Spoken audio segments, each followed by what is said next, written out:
Hi, everybody. We had a little problem with this episode. I done goofed. I done goofed it up. Chris, William, and I had a great time in the first episode. We got to know him a little bit. We talked about working with special needs kids and all the challenges that go along with that. We had a few good laughs, and then I forgot to fucking save that. And I just recorded right over it with the episode you're about to hear. So I'm sorry. I really am. I know I've let you down. I've failed you. I've brought dishonor to my family. And it's the first time I've done it, but I can guarantee it's not going to be the last time. So, get off my fucking back, dude. Jesus. Start a podcast with 9 listeners and suddenly everybody expects the fucking world of you. Anyway, here's 2 hours of me and Chris talking about politics. I hope you enjoy it.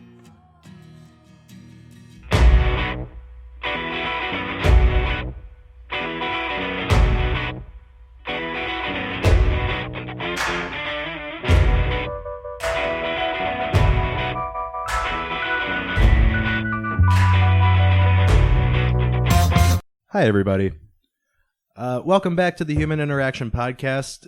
Chris, William, and I had so much fun talking in the first episode that we actually decided to sit down and do a part 2, which is great because I haven't seen Chris in almost 2 years. Yeah. And it's been great catching up.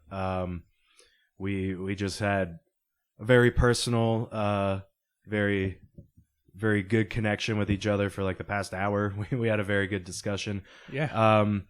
And the reason we decided to do this is because we had started discussing just politics in general. And off mic, and then we were like, we should just talk about this on the show. Because and this is something I've actually we've talked about before, where we thought the two of us could probably have a pretty good political discussion. Yeah.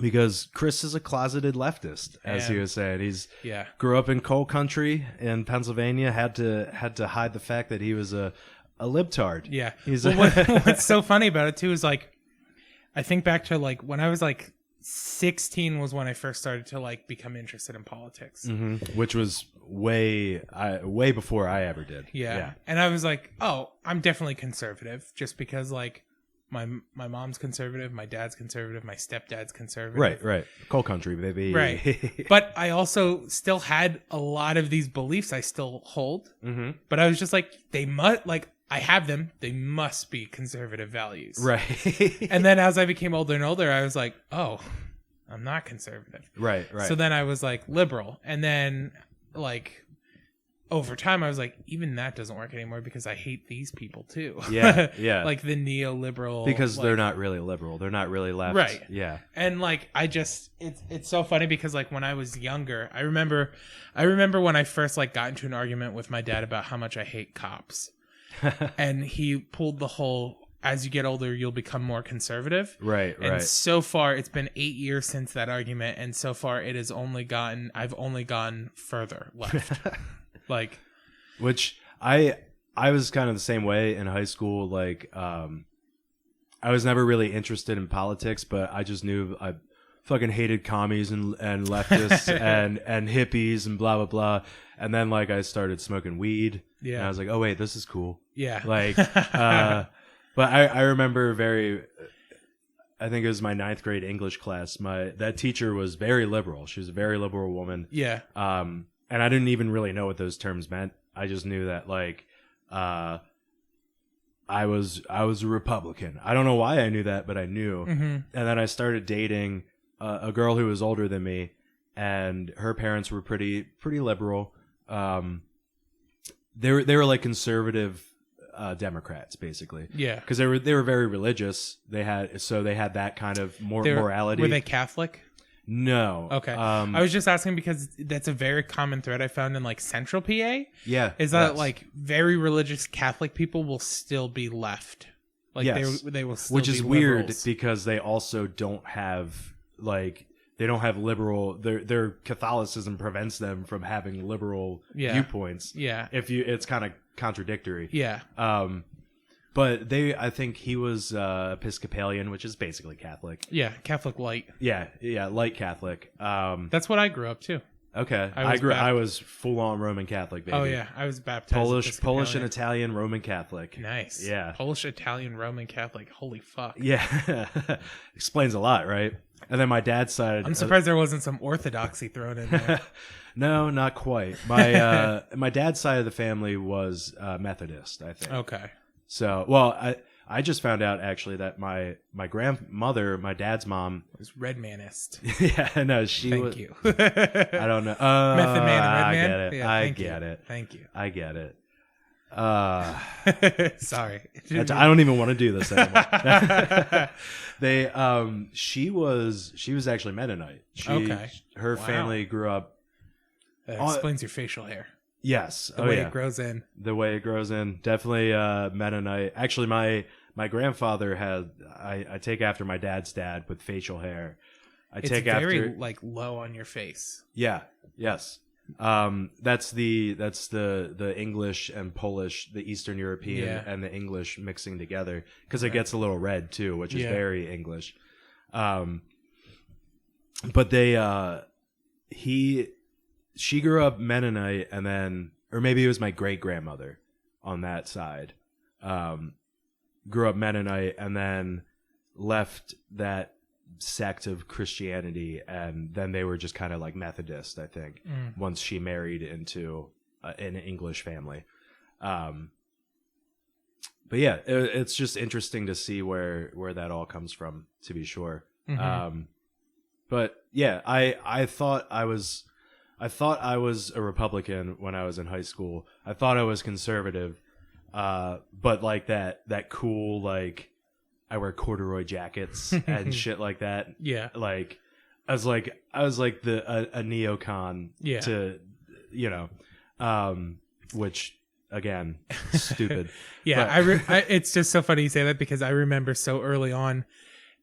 When my dad would accuse me of being a Democrat, I would say, no, I'm socially liberal and I'm fiscally conservative. Yeah, exactly. Yes, that's how I always put it out there too. Yeah.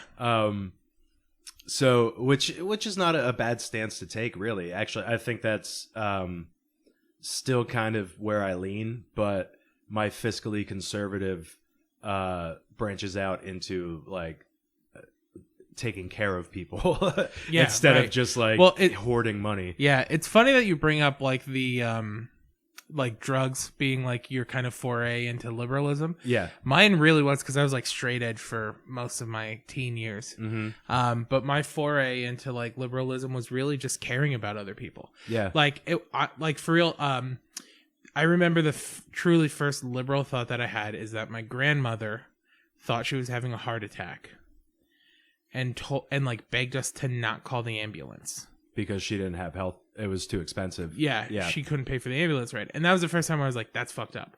Like, if I can call the cops and I don't have a bill for calling the police, I should be able to call an ambulance and not have to pay for that. Yeah. And like, that was the first time where I was like, that was the very first time where I was like, oh, this is what, like, hindsight, looking back on it, I was like, that was definitely a liberal thought when I still thought I was conservative. I was like, oh, that's fucked up. Right. Like, the fact that my grandma waited 20 minutes until my uncle could get there and give her a ride to the hospital, as opposed to calling an ambulance. Yeah. Is, like, so much wrong with the healthcare system. Oh, absolutely. Absolutely. There's a lot of indicators where, a lot of things where you see it happen and you're like, oh yeah, that's what's wrong. Yeah. But we keep doing it for some reason. Mm-hmm. Like I look at even like Trump,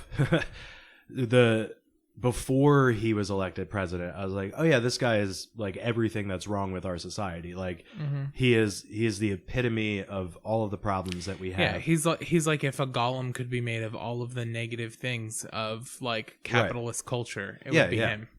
Yes. And I should say that our biases. My negatives. Sorry. Yeah. Because some people love consumer capitalism. Oh, absolutely, and I don't understand why, because it doesn't work for anybody except the people at the very top. Yeah.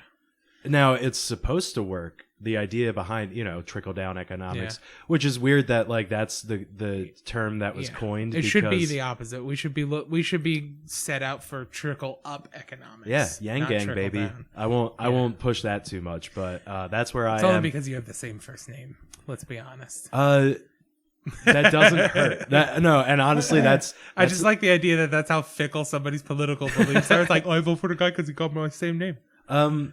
Honestly, that's what kind of made me. It piqued my interest in him. Yeah, for sure. It was like, another Andrew. Yeah, okay, we'll see. Yang Gang, like, it makes me. What I don't like about him is that he disguises his capitalist roots so well. Like nobody. I don't think he does though, because he even says it's not like it's capitalism, right? Where income doesn't start at zero, right? But I'm just saying in the sense of like he is like a tech mogul essentially.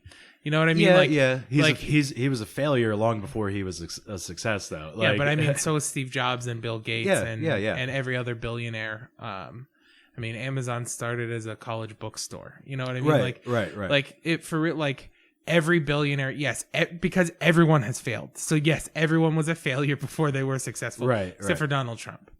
Yeah, because he just had it handed to him. Well, there's small loan of $1 million. And like the Koch brothers probably, because they and the Waltons, they all had it handed to them. Yeah. But again, but their dad, Sam Walton, who started Walmart, no matter how much I hate him as a person, like he did create his wealth, but I'm sure he had failures beforehand as well. Yeah. But I just don't think failure excuses like exploitation later. Like, sure, Jeff Bezos failed once, but that doesn't make it okay that he holds his employees to the standard he holds them to. Right. Well, and so what do you mean by Yang disguising his capitalist roots? Like, people are like none of what he is promoting, except for the freedom dividend. Yeah. Outside of that, nothing is about bettering the lives of the working class. And truthfully, that honestly doesn't even better the working class, because there are no protections from, like, oh, you get a free $1,000 a month. Now your rent's just $1,400 instead of $400. Yeah, okay. You know what I mean? Like there's nothing set in place to keep my landlord from spiking my rent, or from PP&L Electric from spiking my electric bill. Well, they're like, suddenly now your kilowatts per hour actually costs $28 instead of $8. Yeah, well, and that's I see what you're saying, and he's saying that his answer to that is that, well, the market will determine that, because someone's going to keep their prices the same and steal all the business, right? And then but competition will. But history goes to show that that's not true, right? Well, and that's the same thing that happened with the trickle down economics, right?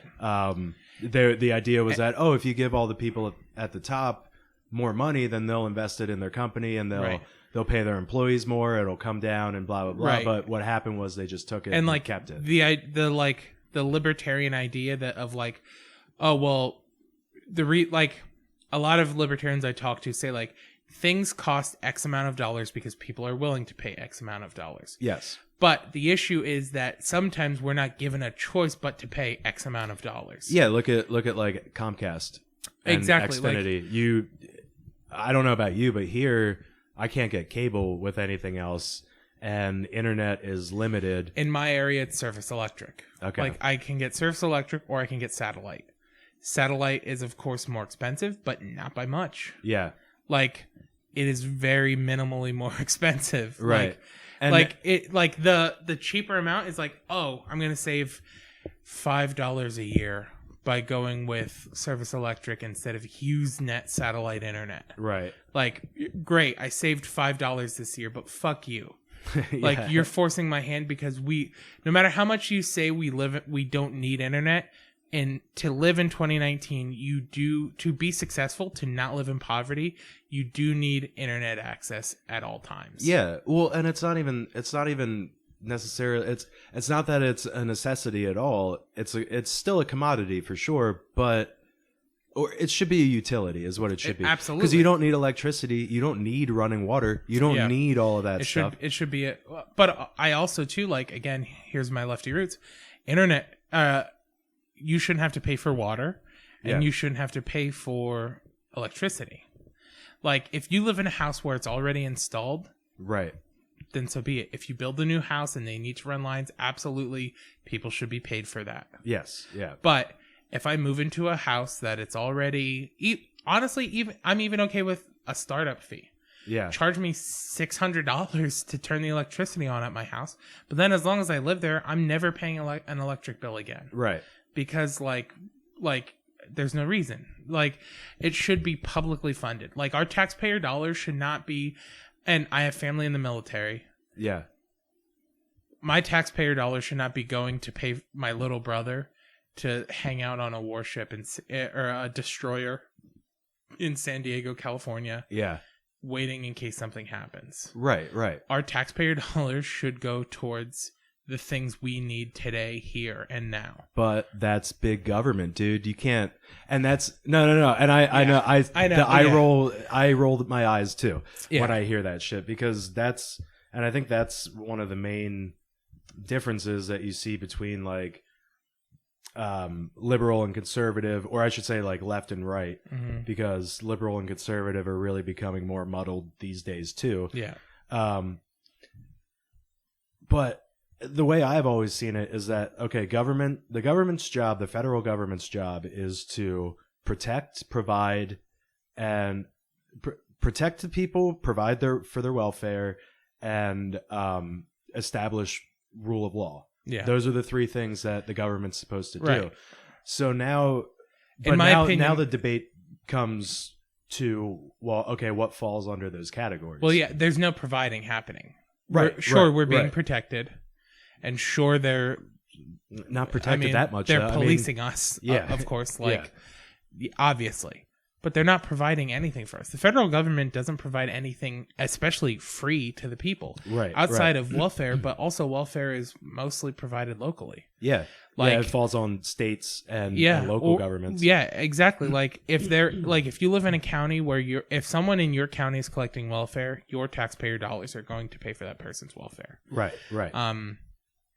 They're not going, you're not paying, my taxes aren't paying for somebody in Kentucky to get welfare. It's, just like the Social Security that I'm paying isn't paying for, some guy's grandma in Oregon's retirement. It's paying for my grandma's retirement or your grandparents' retirement. Right. Like, that's how taxes work. They're collected and allocated locally, primarily. Yes. Even the federal taxes, really, like, yes, you're paying taxes to the federal government, but that's still... Well, pretty much all of that goes to medical or to military, right? Unless you're tracking unless you're paying cash and tracking that bill. Yeah. For all intents and purposes, you are providing for the local person, right? Yeah, right. And for me, I think like my beliefs come from that. Like, I do believe in as local as possible. Like to prevent big government, like you said earlier, but that's a big government, absolutely, but. Lancaster should have a power company that provides the electricity for Lancaster. Yeah. Shamokin should have a power company that provides the electricity for Shamokin. Right. Philadelphia should have a power company that provides the electricity for Philadelphia. Pay more in local taxes. Like, the fact alone that, like, our taxes should be flipped. If you look at, like, when you pay your taxes, the local tax is the smallest. Right. Yes. It is the most minuscule amount. It should absolutely be flipped. We should be taxed incredibly locally and get great things provided for us locally, and we should get taxed $5 or $10 federally. Yeah, because if you tax 300 million people at $10 each, that's enough to cover the military. Yeah, it should be. We don't need to be making exactly. We don't need to be making more tanks all the time.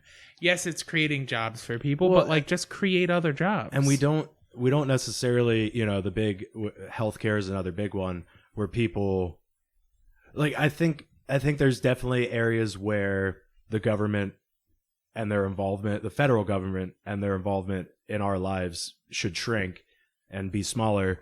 But I think there are other areas where they should be bigger. Like, again, providing for the welfare of the people, which is in the fucking Constitution. That should be one of the largest sectors of the government. Yeah. And defense, it's at this point, it's comical how much we spend compared to the rest of the world on defense. And it's like, where is a lot of that really going? Yeah. You know, we're never going to know. Well, and a lot of it is just like we're spending so much because the tank that we made 5 years ago is being donated to a police station in Milwaukee, Wisconsin. So we need to build a new one. To build a new tank. Like, or we're giving shit to, like, how much weaponry do we sell to the rest of the world? How are we not recouping our expenses there? Right. You know, or it's because as Americans, and this is something I like that Yang brings up all the time, specifically around healthcare, why are we letting these American companies charge us hundreds of times more for these medications and these procedures and this equipment than other countries around the world pay? You know, it's because the other countries around the world are like, no, we're not going to pay that much. Well, yeah. Okay, we'll just pass it on to the American American society. It's not just that, but it is also too, like, because we have a privatized healthcare system, it is all. So what happens when you go to the doctor is the doctor goes, what is the maximum that this insurance company will pay? Right. And they charge a little bit more than that. So the extra falls back on you as a consumer. Right. Right. Which is why a good example, right, is like a couple years ago, my dad's insurance lapsed. Just miscommunication with their insurance company at their job. He had to go to the ER for something, got prescribed pain pills for Percocet pain pills. He didn't have insurance. When I showed up, they were like, we don't have his insurance isn't good anymore. I was like, okay, well then just what's the out-of-pocket cost? $4. What's the insurance cost? $34. How does that make sense? Right. That's broken. That's a proof that the system is broken. That's absolutely broken. Yeah. Yeah. So if they didn't run it through all of the bureaucracy and red tape that comes with a health insurance company, a for-profit health insurance company. Exactly. Then it's $30 cheaper. Absolutely. So like that was on a $34 bill, $30 for, you know, the percentage rate, the inflation rate on that is ridiculous. Right.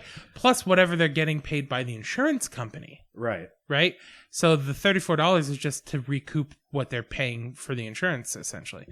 So it's absolutely, the same goes, like, I know somebody who broke their arm, was uninsured, had like a $600 hospital bill. I went because my doctor, so I have almost 2 years ago, I got cellulitis in my right leg, where if you don't know what cellulitis is, it's where the second or third layer of your skin becomes infected from a subdermal scratch. Okay. So like what happened is I hit my leg off of the coffee table at my house. Yeah. And I didn't get a surface cut, but I got a cut under the skin. And that becomes infected because you can't treat it because you don't know it's there. Right. Right. But because blood clots run in my family, my doctor was concerned, said go to the ER. Right. So for a 10-minute ER visit where I just got an ultrasound of my calf, that's it. Yeah. I got a $1,600 bill. Jesus. The guy who broke his arm had to go into surgery, be put under an anesthesia, and had rods implanted into his arm. $600. $600. So basically, it's better to not have insurance at this point. Well, the federal government, though, works in cahoots with the insurance companies to penalize you if you don't have insurance. Well, it's just like car insurance. Because of the ACA now. Yeah. Right. Which is why, like, so ACA, while intention was nice, right. The reason why health insurance companies decided to not... So you had all of this, like, when it was just like a dream, right? Yeah. All the insurance companies was like, this will be terrible for you as the consumer. We can't let this pass. Right. And then when the bill came out and all the insurance companies got to read through it, they were like, let's shut up about this. Right. Yeah. Yeah. Because they make way more money now. Yeah. Because now you can't not have insurance because the federal government will just pay them anyway. Yeah. Right? Because that's where the penalty goes back to. So don't partially socialize medicine. Fully socialize it. Yeah. Like it is more expensive for you to have insurance than it is for you to not have insurance. Not to mention, like, me as a single person, I have a $5,000 deductible and I pay $180 a month for health insurance. Damn. You don't get it through work? Yeah, that's through my job. Wow. Because I think my deductible, we do have a really good program at work. We did have to switch around a couple times. I know. Yeah. I'm not really involved with that, but yeah. Our dental's good. My dental I pay 50 cents a month for. Oh, that's great. My vision I pay 10 cents a month for. See, our vision, we just get like a discount. Yeah. We just have like a discount plan. But I think, my copay for the ER is like $75. Yeah. Well, something like that. Mine is too, but that's, as long as I hit that $5,000 deductible. Oh, see, I don't think we have. As a single person, I'll never hit that deductible. Yeah, unless you have something massively wrong with you. Right. Yeah. So, like, the healthcare system as it currently stands, it financially makes far more sense to not have health insurance than it does to have health insurance. Right. However, we've made not having health insurance a very scary thing, and like because we force everyone to have it, it will never change. Honestly, the one good thing that like Trump did get support from me from is he wanted to like he said he wanted to open it up so that you can have competition state to state, because like state to state it is way different. Like right. In PA, for example, there's 3 providers essentially. You have Blue Cross Blue Shield, Geisinger, and Aetna, right? But in every other state there's others, yeah. Right? So one of the things Trump proposed was opening, like, I as a Pennsylvanian could go with a Kentucky health insurance company if it was cheaper. Right. And I was like, that would be fucking awesome. Yeah, that would be all right. It still doesn't really get rid of all the red tape and bureaucracy that comes along with health insurance companies. And we go back to the capitalism thing of like, yes, Andrew Yang, there will have to be somebody who pays less to win all the competition. But now what happens when that person, like, we just see what has happened over and over again, where that person who undercut has 85% of the market, the rest collapse, and now they're the only one. Right. Like, right. There's no regulation. Mm-hmm. Like, unfortunately, I think truly the thing federal government should be very involved in is the regulation of business. Because, like, you have situations like that where, like, that's how Comcast ended up being the only thing in power. That's how AT&T ended up being the only company, like, one of the most powerful companies. Verizon, same thing. Because when we did have competition back in the late 80s, early 90s, you had tons of small providers for this burgeoning technology of cell phones. They came in and beat all the local guys' prices. Right. Because they did the Netflix, where they said, hey, listen, we're going to lose money for 10 years. And it's going to be difficult. But in 15 years, we're going to be the only thing. Yeah. Well, but if you look at a company like AT&T, they were already a huge company just before they moved into the cell phone market. Mm-hmm. You had Verizon too, though. Well, yeah, because they were Bell Atlantic. Yeah. I'm thinking of like phone companies back when landlines were the only thing. When I was 10 years old or whatever. Mm-hmm. You had like AT&T, Bell Atlantic, and MCI in this region anyway, and maybe some like smaller local guys. And same with cable. I forget who provided cable for Lebanon, Pennsylvania when I was a kid. Mm-hmm. Because once Comcast came around, that's all. It was probably still Service Electric. No, it was someone else. It was someone different in Lebanon. Okay. But I've had this discussion with people too. Like, Who the fuck? Before we got that little box when you just plugged it into your wall, who was providing cable service? And I forget who it was. But that's what free market capitalism shows it does over and over again. Is it just says, oh, okay, like, we'll Netflix it.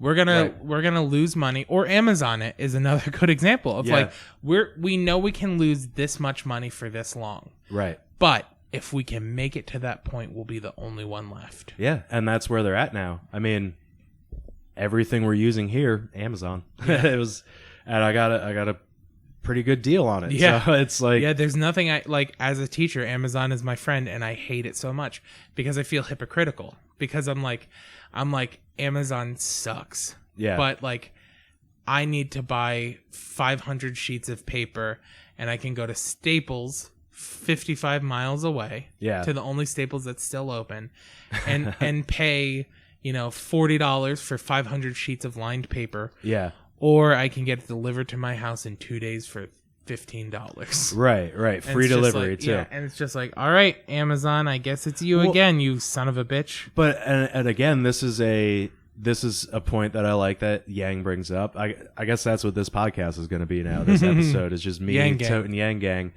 But another point that he brings up is like, we shouldn't necessarily punish these companies for developing into being the best at what they do. There's a reason everyone uses Google. There's a reason everyone goes to Amazon. It's because they nailed it. No, it's because they fucked the market.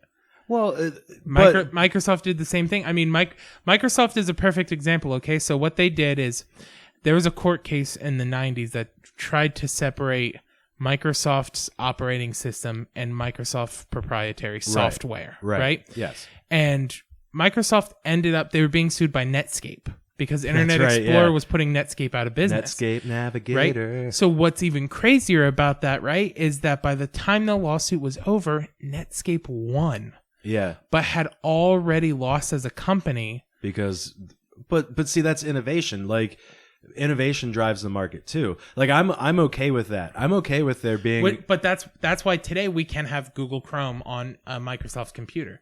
Before today, you couldn't. Before that court case was ended, you couldn't do that. So yes, Netscape Navigator died so Google Chrome could run, but also fuck Google. Oh, because absolutely. They killed Ask Jeeves and every other search platform. Yahoo even. Yeah. I mean, Yahoo's pretty much done now. But again, Verizon's the only reason Yahoo's still running. Right. Like, realistically, if you look at a map of what companies are owned by what company, there's like 7 corporations in America. Oh yeah. And they're all just subsidiaries of each other's companies. I'm fine with that. Personally, I'm fine with that. That's crazy to me.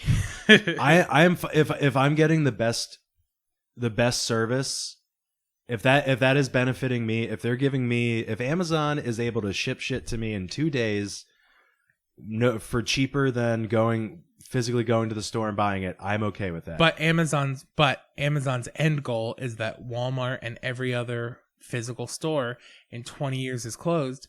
So Amazon, who sold you this microphone for $30, in 20 years can sell this same microphone for $800 because where the fuck else are you gonna go? You have to understand that, like, no, and I get where you're going, and that's corporations are inherently predatory on the consumer. Yeah. Oh yeah. But I feel like you can also, with that in mind, you can rein them in a little bit. That's why absolutely. That's why I like the VAT. But we need big government for then. We need federal regulation at that. No, point. and I think that's where we're going, is what I'm trying to say. Like, I think. So you want but do you want the government to decide how much this microphone costs then? Because that's the goal. Like, that the ultimate thing then is like, yeah, Amazon, sure, you can be the only thing, but we're gonna set the price on every object. Yeah, and I don't want that necessarily. And the thing is our government bows down to corporations so much that would never happen. Right. That's because the corporations just pay off our politicians. Absolutely, because they have the money to. Right. Because they're killing. Again, I don't have any problem with large corporations in theory. What I do have a problem with is them fucking using the loopholes that we've created to not give anything back to the country where they're making most of their money. Yeah. And where their employees are having to work 2-3 jobs for a $1 trillion company. I mean, that's the shit that I have a problem with. Let's also talk about how Bill Gates' money has quadrupled since he's retired because he donates. Like, oh, he's such a humanitarian. He donates so much money. No, he makes the amount of money he makes because he donates so much and has to pay zero in taxes. Exactly. And that's to him zero. Right. Like, he pays $9 billion in taxes now or whatever. Yeah, but he said he pays. And this goes back to the idea of scale then too that we were talking about before we started. Before we started recording this, we were talking about how a lot of the difference in political view seems to be the scale at which people see the world. Yeah. And again, money is another thing, and numbers like that. Like a lot of times people hear it's like the big argument against like Bernie Sanders is where they're like, well, you're a millionaire. He's like, yeah, but I'm not talking about millionaires. I'm talking about billionaires. If you have, I love seeing this shit on the internet when people break down like the scale. It's like you. Yeah, I saw one yesterday that was like a dot, right? And this dot represented $50,000. Yeah. And then it was how many of those dots make up $10 million, and then how many of those dots make up $1 billion. Yeah, to have, so think of $1 million, something that most of us will never even achieve throughout our entire working career. Yeah. Like what I make now, I think I have to work for almost 60 years to make $1 million. See, if I gross too, right. not counting taxes that are taken out and everything. Oh, see, net pay. If I didn't spend a dime, again, that's another thing. If you don't spend a dime, and right. I might be embellishing a little. I mean, bit, if I don't spend a dime and you took no tax out, it would take me 3 years to earn $100,000. Right, and then 10 more years, I hit $1 million. Right. And then 1,000 more years, you'd be at $1 billion. Yeah. Well, that's like, there was another really good one that I saw actually just this morning that was like, if you could live forever, right? And you started working the year Jesus was born, 0, mm-hmm. Right. The year of our Lord, right? And you made Amen. $2,000 an hour. You would still only have $9 billion. If you worked a 40-hour work week, right. making $2,000 an hour, you would still only have like $9 billion today. Right. And Bezos he's making that a day. Easily. Yeah. Easily in a day. I mean, probably more than that in a day, to be honest. Yeah. And again, the argument against that is like, well, a lot of it's tied up in net worth, and he doesn't actually have that in liquid assets and blah, but it's like, it doesn't matter. Yeah. He could still, if he could manage to liquefy all of his assets in a week or something, he'd still be the richest man in the world. Yeah. Like, so how would you feel like a maximum income? Oh no, I'm totally for that theory. Again, in theory, I am, because I've said this about like professional sports too. Like we're paying these people, these guys, millions, tens of millions of dollars a year. The leagues themselves are billion-dollar corporations, non-profit corporations. The NFL changed in the past couple of years where they're not a non-profit anymore. But that's one of those loopholes. It's like, okay, so you donate some money. Fuck you. You still have to. Well, it's also the way that they donate money. Like the reason why the NFL lost it was because the United Way's money was finding its way back into the NFL. Yeah. Which was the number one way that the NFL was reaching nonprofit sales. Right. Donating to United Way, and then they're like, wait a minute, this money's just being funned right back into the NFL. And same with Trump and the Clinton foundations. They're both going through similar shit right now. Mm-hmm. But where I was at was like, you institute a salary cap in these leagues, $10 million a year. Who needs more than fucking $10 million a year? Mm-hmm. Honestly, who needs that? Mm-hmm. I understand the idea of like, well, I worked for it. Like, well, then good for you. Yeah. But that would go a long way to lowering prices for things too. It's also because I can't even make all of this money. I can't make $50 billion this year anyway. I have to give all of that back to my country. Imagine how the prices would drop at Walmart if we told the Waltons after $1 billion. Like I think I'm being like fiscally like forgiving by saying like you can make up to $1 billion. Yeah. Anything more than $1 billion, you lose. Yes, yeah. Goes 100% of anything over $1 billion. I think Elizabeth Warren, her wealth tax that she's proposing at this point is like $50 million. That's like anything after that. And again, the misinformation. This is why I was talking about I wanted to start that podcast where you just inform people, because the misinformation that's put out there from the right is like, well, she's going to raise your taxes to 70%, or Bernie, he's going to raise your taxes to 70%. It's like, yes, some people, the people who make $50 million in a year will have to pay that tax rate, but you will never. You can, and I hate that. I love talking to those people about FDR's 95% tax. Well, and and then it's like, well, they always bring up, is it going to raise? You're going to have to raise taxes on the middle class. It's like, yeah. Most people in this country are not fucking middle class either. Well, the middle class is so small now. The lower quote unquote lower class is growing exponentially. Well, and the middle class is shrinking exponentially, and that top 1% that everybody always talks about is staying about the same. Those are the same people that have always been up there. And like, they're just kicking more people out of the middle class. Yeah. And Bernie Sanders, his campaign released a tool on a website. I mean, you could Google it and find it. I can't remember exactly what the URL is, but it essentially is like, you plug in how much you pay in health insurance, and we'll tell you if under Bernie Sanders you're going to pay more money or less money. And that's great. You'll have to show me that, because cool. I want to put that link up with with this episode.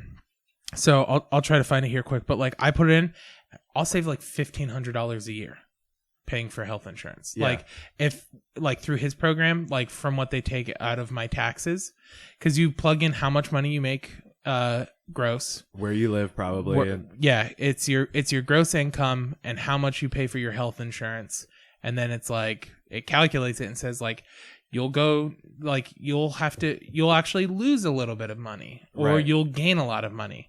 Hold on, Bernie Sanders healthcare plan calculator. That should bring it up.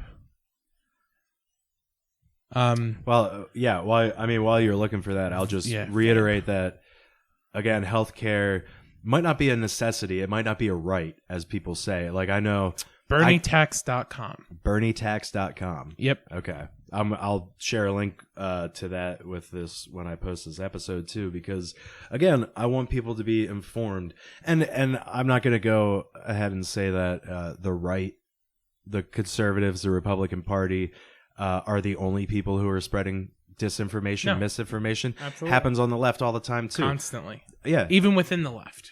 Yes. Yeah. All against each other. And that's where, the idea that the left cannibalizes itself is very true. And that's unfortunate, because I'm not as far left probably as you are. Right.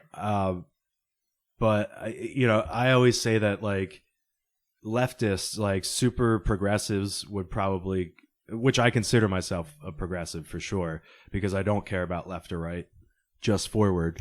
Hashtag gang gang. I should put my math hat on. I have one over there.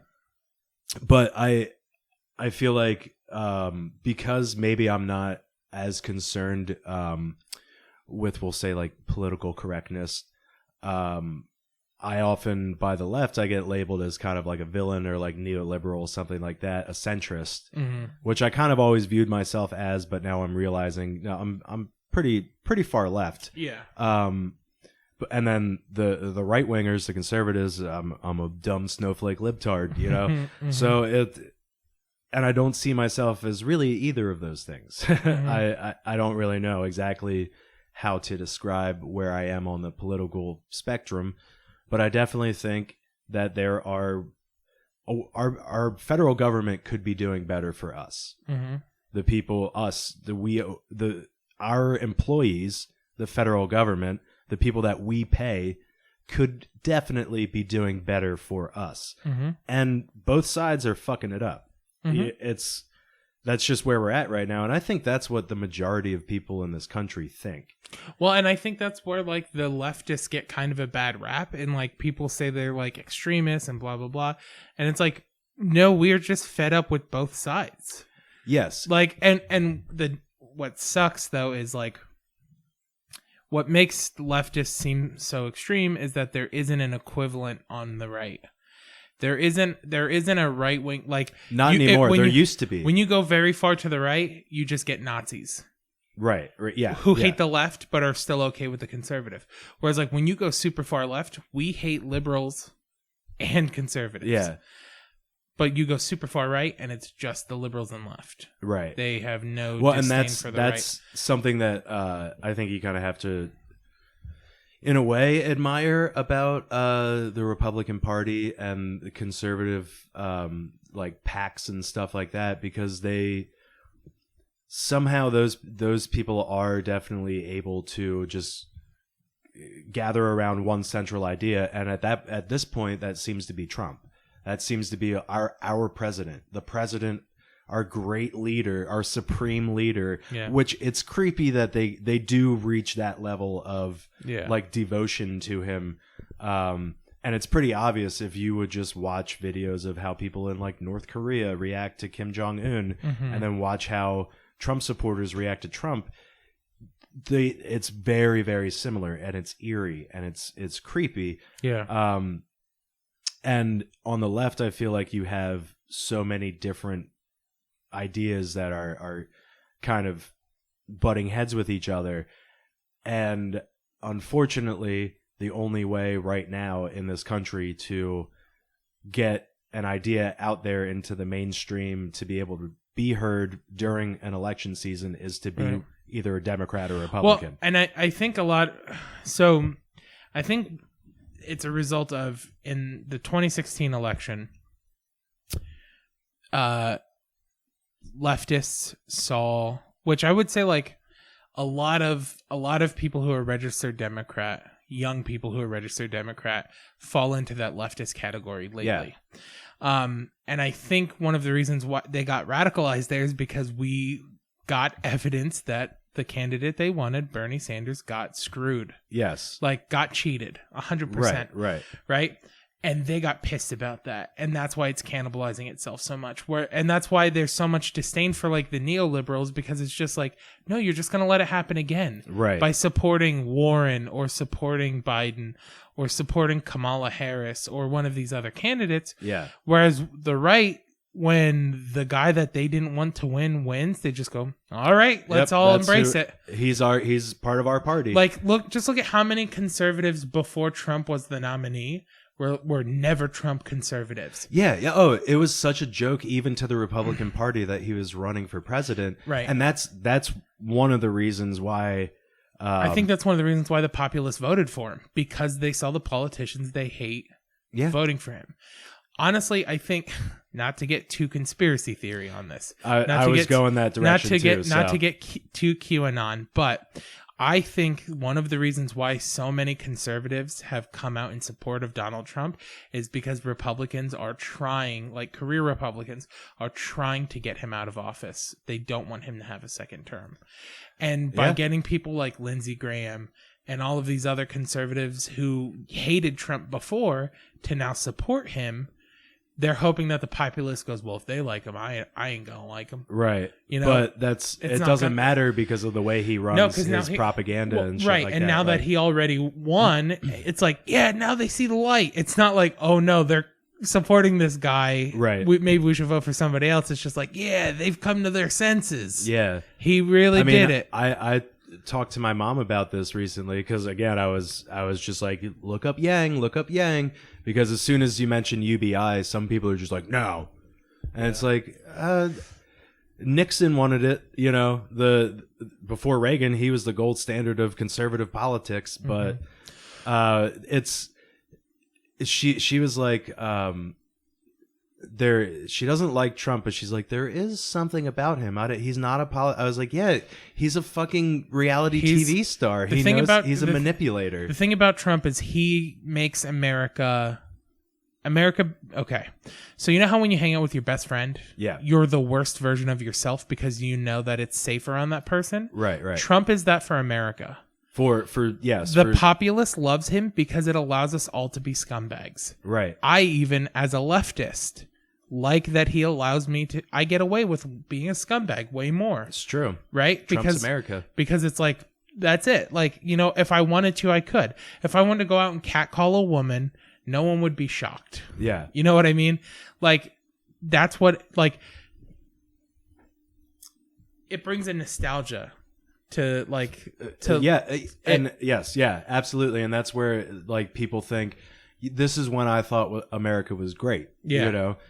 And it definitely, I do miss certain, you know, even in the 5 years that I've been doing comedy, it's like, it's changed so much, and I'm okay with that. I'm okay with, you know, I don't, my goal is not to offend people. Yeah. My goal is not to hurt people's feelings. No. My goal is to take something that typically wouldn't make someone laugh and have them see the funny in it too, just like I do. Yeah, for sure. You know, I'm trying to get us all on the same page when I'm on stage.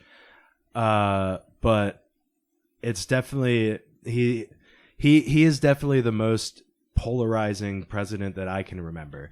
And granted, there's only been, since I've been, you know, cognizant of politics, there's only been 3 presidents. Yeah. We'll say 4, because Clinton, and then Bush, Obama, and now Trump. Like those are the 4 presidents who have been in office while I was old enough to kind of understand it. Yeah. You know? I think Bush got really after the fact polarizing. Like, people didn't hate him as much as they should have while he was president.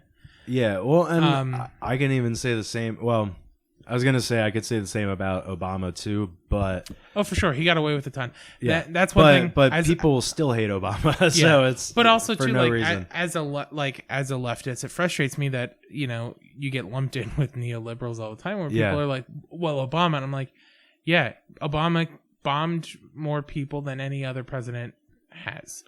He also deported more people than any other president previously or since. Right. Like, yeah, I didn't like him either. Like, no, he was okay. Right, right. But like, I didn't think he was doing the job right. He was no or fucking well. Teddy Roosevelt. Yeah, like or Franklin. Yeah, like FDR is definitely. I mean, like, there's so much that skews history's opinion of like Abraham Lincoln and stuff. Yeah, but like, Franklin was FDR was absolutely the best president we've ever had and ever could possibly have.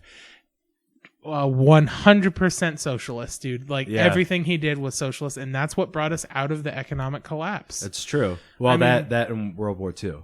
World War II really helps because you have to, first of all, you don't have to employ that many people at a great rate. But again, World War II was a very socialist thing. Like, the way we got involved in it was the way socialist countries get involved in war. Like, we got attacked. On paper, it is like we got attacked and mobilized every single person.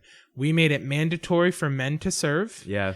And women had to fulfill the jobs in the factories when they got left behind. Right. But like, there's nothing more authoritarian and socialist than mandated performance in war. Yeah. Like, forcing people to fight in the military is absolutely like a socialist program. Right. You know what I mean? Well, like, and again, you know, it always comes back to your Social Security. Mm-hmm. There are a lot of socialist programs that went into effect 100 years ago. Mm-hmm. You know, work requirements, things like that. Hour caps, and the 40-hour work week, which is now also too much. Like, yeah. And then you have people like Kamala Harris who like want to extend the school day because of there's like $1 million loss in productivity a year due to childcare. Right. She has a proposal where she wants to make the school day 8 to 6. So that businesses aren't losing productivity from parents having to do like childcare services. I work 35 hours a week, and most of that is still spent sitting around doing nothing. Hopefully my boss isn't listening to this, but that's where we're at now. Like, you're on the payroll because they need someone on the payroll. No. I do my job and I do it well. Right. But I'm saying you're a full-time employee because they need to have a full-time employee on the payroll. Well, I near should full-time. Yeah, I should be. I mean, I get paid I'm salaried for 40 hours a week. Yeah. But I only work typically like 35, sometimes less than that, sometimes more than that if it calls for it. But my standard work week is 35 hours. And again, a lot of that is the nature of my job. a lot of it is spent just kind of waiting to do work. Mm-hmm. And there's nothing wrong with that. I would love to be able to like just kind of be on call, but it just doesn't quite work out that way. Yeah. But that's where the American workforce is going. We don't need human labor anymore for 40 hours a week. If you've got time to lean, you've got time to clean is like the most class warfare phrase that's ever existed. Yeah, exactly. We're paying you to be here, so you better be doing something. Just send me home. Yeah. Just pay me a fix. Everybody should just be salary at this like, point. especially like every time a boss ever said that to me at a part-time job, I was just like, just send me home. Yeah. Like, if it's that bad, if there's nothing for me to do, I'm not fucking cleaning. Yeah. Because that's not what I got paid to do. That's right, that's not my job. Yeah. That's not my job description. So, like, let me go home early. Yeah. Like... No. We can't do that. I'm not going to just do busy work. Right. I'm part-time.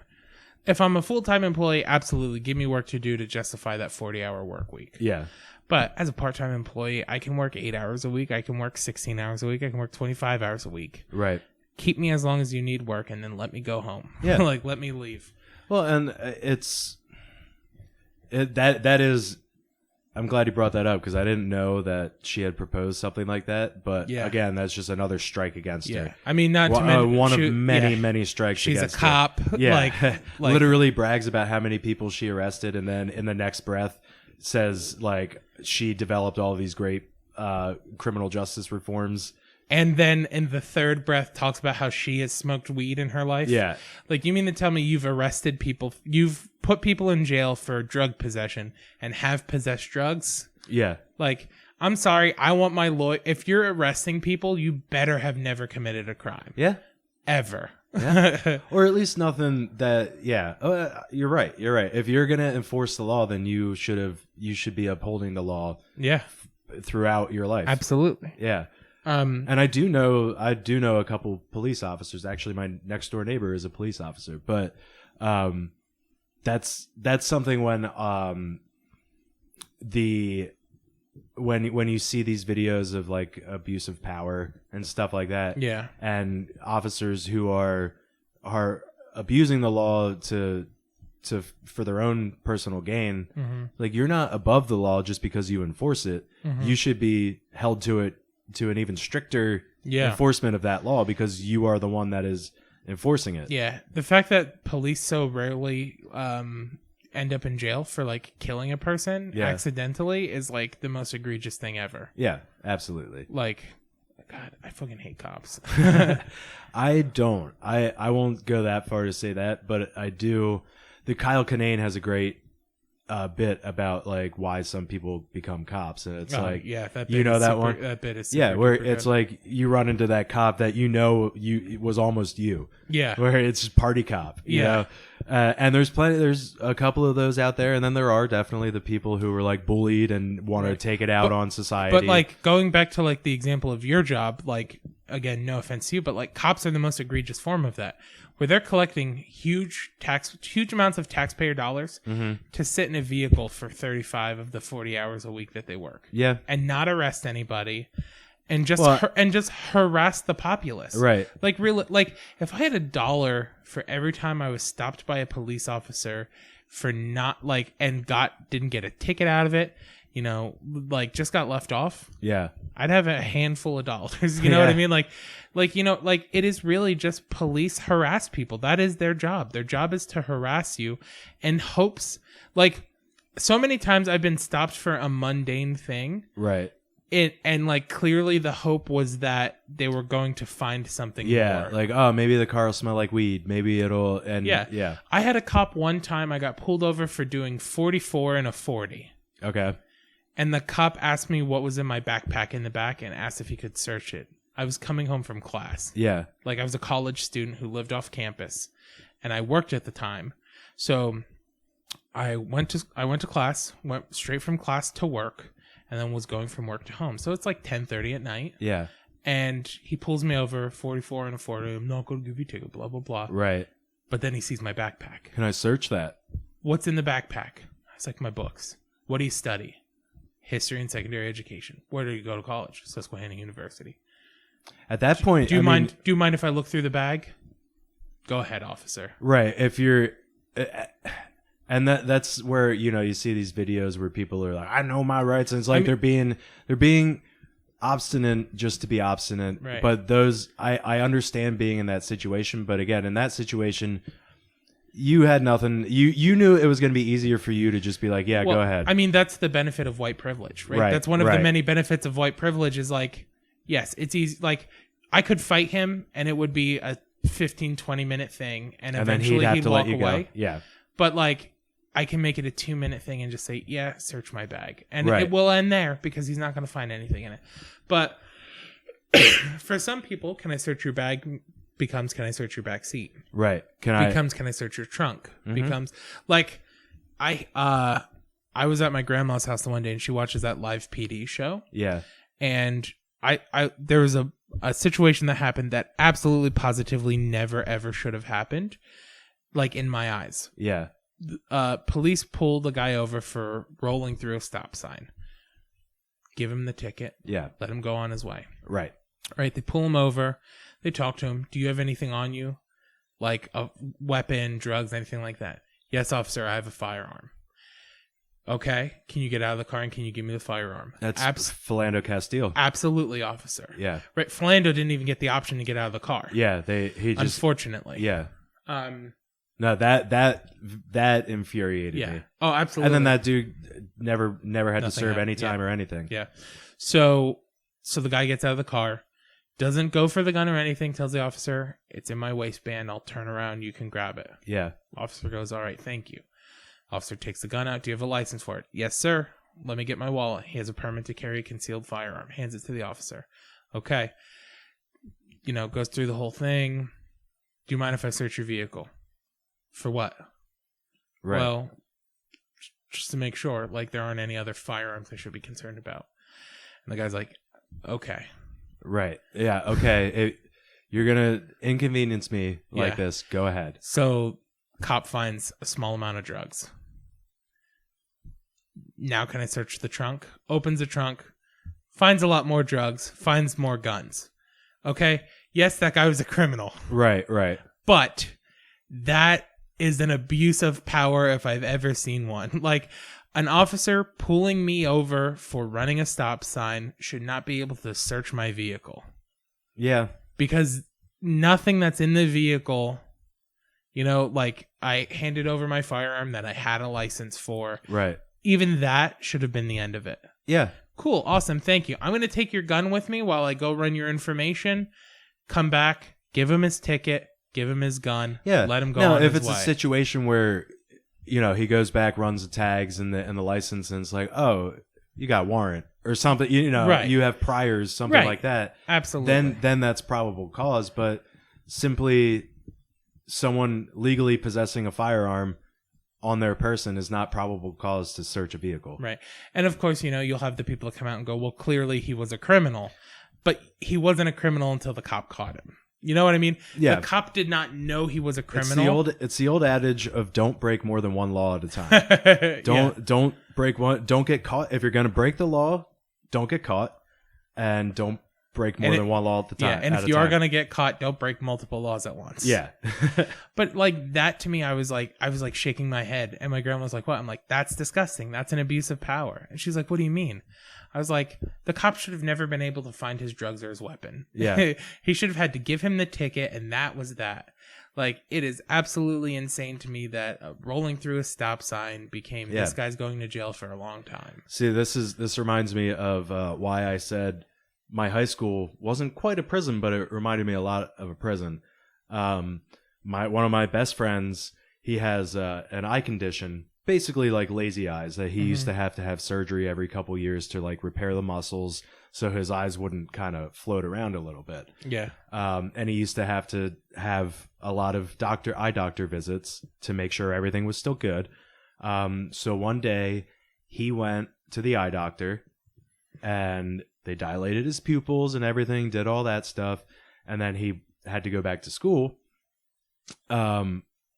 But his cousin, who was another friend of ours, happened to be home sick that day. Mm-hmm. And so he was like, hey, stop over, like, smoke a bowl. Like, he literally lived like a mile from the school. Mm-hmm. So he stopped in. They went outside and smoked a bowl, and then smoked a cigarette, and then my friend got in his car, drove to school, and had a note from the eye doctor, had all the special glasses and everything that they give you, and gives the note to the lady at the front desk, and she's like, she said that, well, she didn't say anything to him. She reported him to the administration, saying that his pupils were dilated.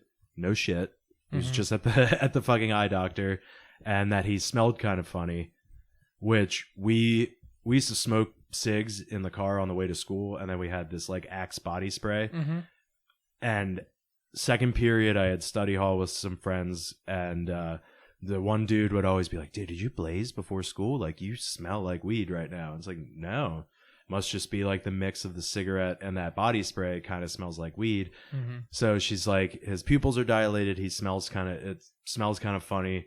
So they pull him out of class, and they say, hey, we're going to search your car. And because it's on school grounds, it's technically school property, so you can't refuse. So they go out, search his car.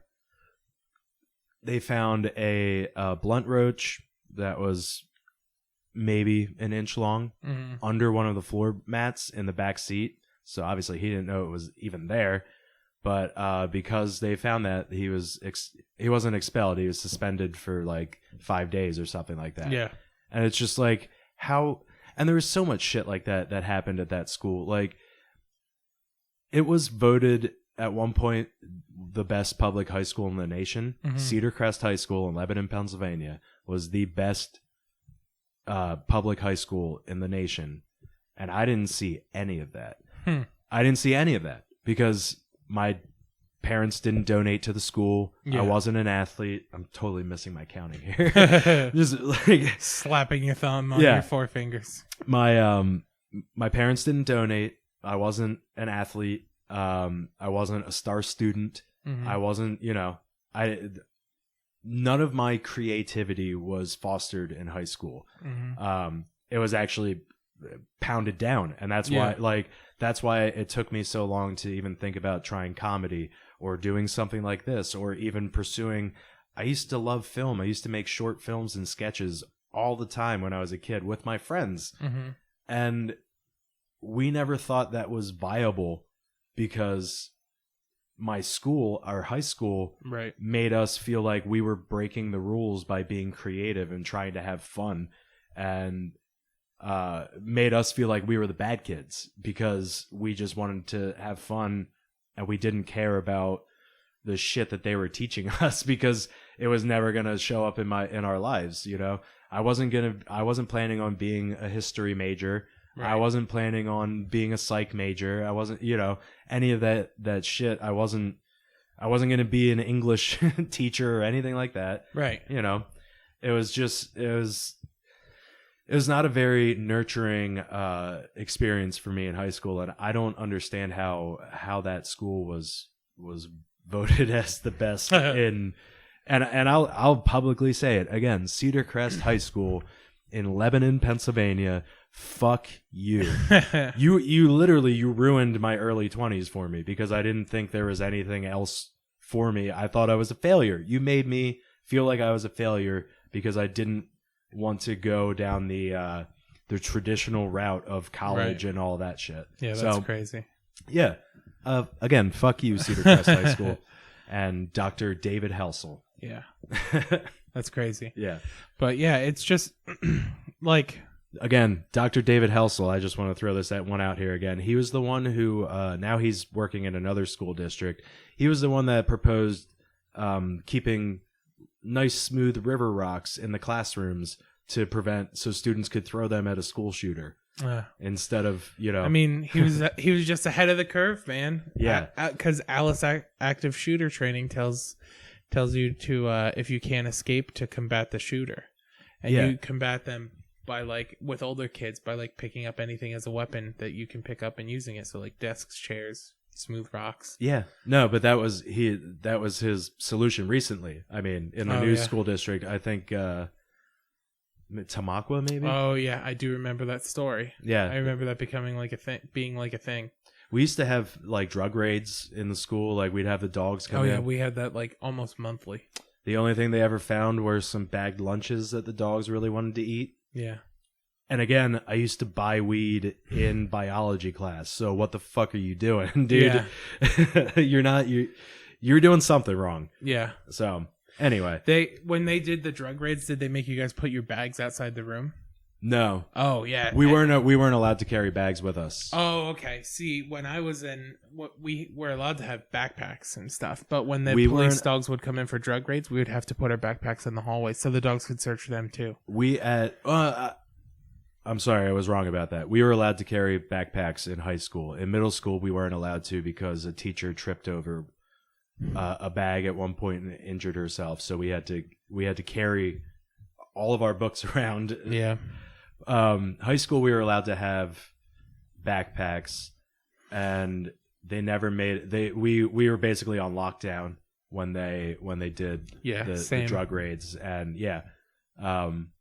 which again, I understand it's school property, but that's my locker. You know, like why are you allowed to invade my privacy? Also, like probable that? cause, like well, that's why they had the dogs. Do you have a reason? Yeah, I know, but I'm saying like, is there a drug problem at the school that's causing this, or are you just doing it? Like, I mean, in the 90s, yeah, absolutely. Yeah. Heroin was rampant in Lebanon. Lebanon was ahead of the curve with the opioid epidemic. Yeah, there was in the mid and late 90s, there's probably one or two kids who died every year of an overdose. But going back to like politics and healthcare and all that stuff too, like drugs, absolute, like we should decriminalize all drugs.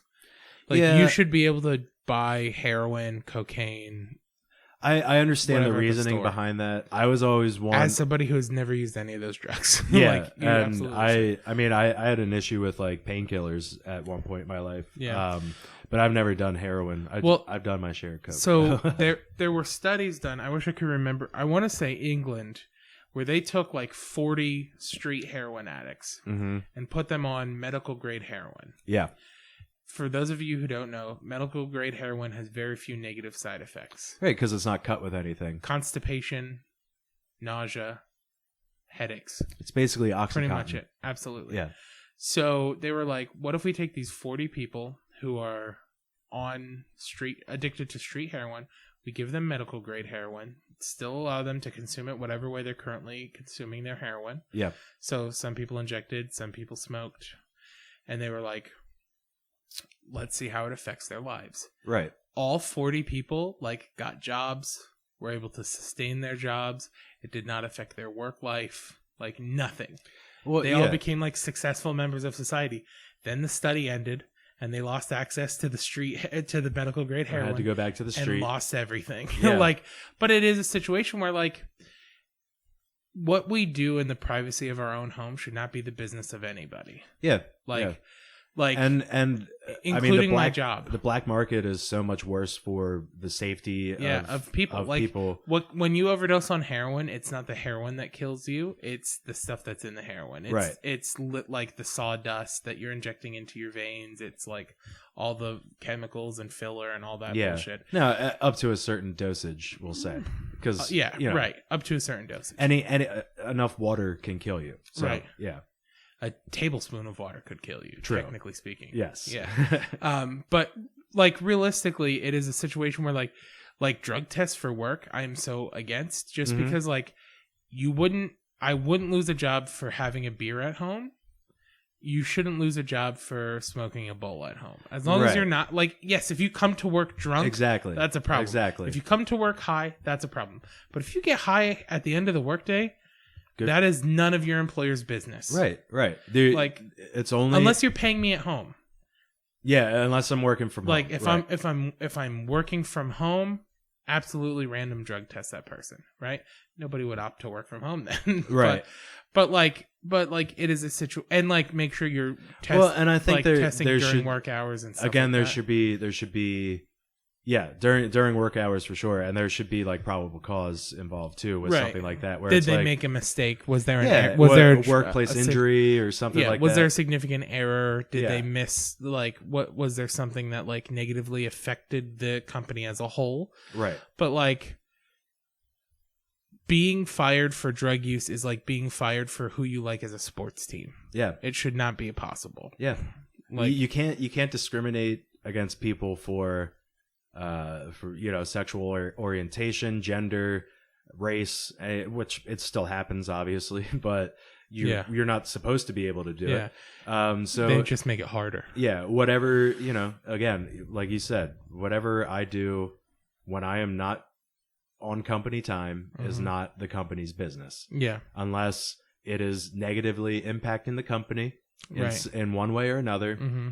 It does not have anything. It's none of their business. And that, fortunately, my employer takes that stance. Now, that's good. We've definitely had to let people go because they were showing up to work drunk or under the influence of certain things. But it's not, that's the only time I've ever seen it. And I've talked to my boss about this already because we're about the same age. I knew him before I worked there. We were friends, and we've had this discussion many times at like conferences when we're out having a beer after we sit through seminars and shit like that. And it's like, it's not none of my business what people, I don't care what people do in the comfort of their own home. On their time, that's their time. It becomes an issue when that carries over to the time that I'm paying them for. That's the only time I care, is if it's affecting their performance at work, then we have an issue. Right. So, yeah, it's, and it's hard for me to say, that, everything should just be decriminalized. But the point you made that what kills you at a street dose level is not the actual drug itself. It's all the shit that they put in that drug because it's not regulated and there's not a controlled market for it, which would go a very long way to saving lives and making society safer. Yeah, I mean, also too, it's just like, look at the states where marijuana has been decriminalized and fully legalized, right? Those states, you have people of a higher strata, right, openly partaking in marijuana. And nobody thinks negatively of them. You don't think that they can't hold a job, like all that stuff. Like, it positively impacted marijuana users significantly. And just from perception alone.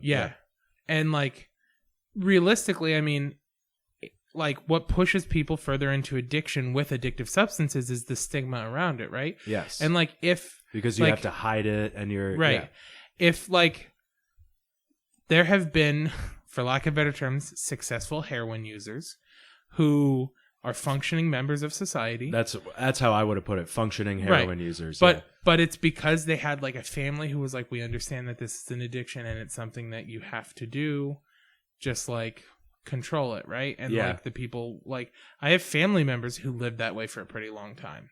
You know what I mean? Who were like hard drug users, but because of their direct, like, they married somebody who was like supportive. And became like, they were able to hold down a job and be a good parent and like all that stuff. And then, like, the kids go to bed at night and you shoot up a little bit and you go to bed and you wake up the next day and you go to work. Like, it's no different than like having like drinking 12 Budweisers. Right. And that's the environment I grew up in. Like, I don't want to put out there like my father was not like an alcoholic or whatever. Although, by like medical standards, he might have been. He'd drink a 6-pack a night, pretty much. Like every night. He still does, that might be considered an alcoholic. I don't think he needs to do that. I think that's just what he does with his spare time, Right. But like, just like the removal of the stigma allows room for success, right? Whereas like, because people think heroin is this terrible thing, they throw their lives away because they're addicted to it and they'll never be anything more than that. You're just a dirty junkie. And that's, at a certain point, that's what you become. because Right. it's a self-fulfilling prophecy. Right, because you keep telling yourself, they keep telling themselves that that's what they are.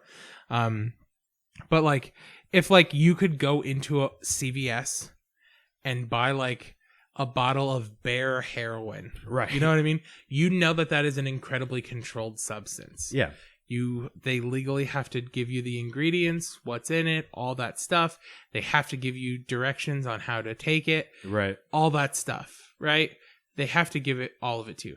The same goes for like medical marijuana, right? You go buy an edible, there you don't have to follow the instructions, of course. Yeah. But there are explicit instructions Dosage, on how much you should consume, right? Dosage and everything else. If you go beyond that, that's on you. Even on flour now. I mean, like I said, my friend is very involved in the medical, at least like trying to inform people. Like he has a YouTube. Listeners, you've heard him already. He was on the first episode. We talked about that a little bit. But yeah, he's got a YouTube channel where he tries to inform people like this dispensary, this chain of dispensaries has been really good. They have this selection. He showed me some of the containers and I've been to states where it's legal. But Pennsylvania is really actually very good at really breaking down like the terpenes and the THCA and all of the different cannabinoids that are in. So you can get, if you know how to interpret that stuff, then you can have a very clear picture of the type of weed that you're smoking or ingesting in whatever way, right? You know. And let's be honest, if you're at that level, you're involved in that way. Yes. Like, you know what I mean? Like there's a pharmacist essentially that you can talk to about what those things mean and learn. Right. Or it comes with instructions. Yeah. You know, it comes and tells you what those things mean. Or you can just Google it too. Like as if you're looking for the right information, you'll find the right information. Yeah. Unfortunately there's a lot of stuff out there that's wrong too and not factual. Right. So you know, you get a lot of I still waiting to hear about the first person who died from smoking too much marijuana, you know. Yeah, it would be death by asphyxiation. Right, and you'd have to smoke a lot of weed more. And you know, I love that certain things have been made into memes. You know, like the Epstein thing. It's great that, you know, we're not letting that die, but again, making it into a meme just kind of trivializes it. And you don't. I don't know. I don't know if I agree with that, because I think as long as it's I think it's better than not talking about it at all, right? And just sweeping it under the rug, right? But I think sometimes when you're kind of ridiculing the situation, when you memify it too much, when you make a joke out of it too much, yeah. But I think it's important for us to remember, you know, that Black Book and all of the people he's been associated with, and those absolutely. people need to like be punished. Yeah, it's not good. And just because he's gone doesn't mean that the fucking problem's gone. It's funny because I don't believe in like capital punishment or corporal punishment or anything like that. Yeah. But like those people definitely, just because they are powerful, right? Like because it is a power thing. Yeah. Because again, full circle, illegal things are okay as long as you're wealthy. Yeah, like how many famous people have famously had terrible drug problems? Right. Or, every celebrity. Yeah. Even like professional athletes. You look at the kid who just died from the Anaheim Angels, Tyler Skaggs. Right. He had a big opiate problem, and the team knew about it. Yeah. And they still kept prescribing him these pills, and eventually, as long as you're rich, it's not illegal. Yeah. And like that, like Epstein more than anything else needs to be proof of Epstein is picture perfect evidence of class warfare. Right. Because again, not to permit child abuse, sexual assault, anything like that. But if a poor person were to sexually abuse a child, that person, Facebook goes up in arms. That person should be strung up publicly. Everyone mentions, you know, we should make a big spectacle of it, right?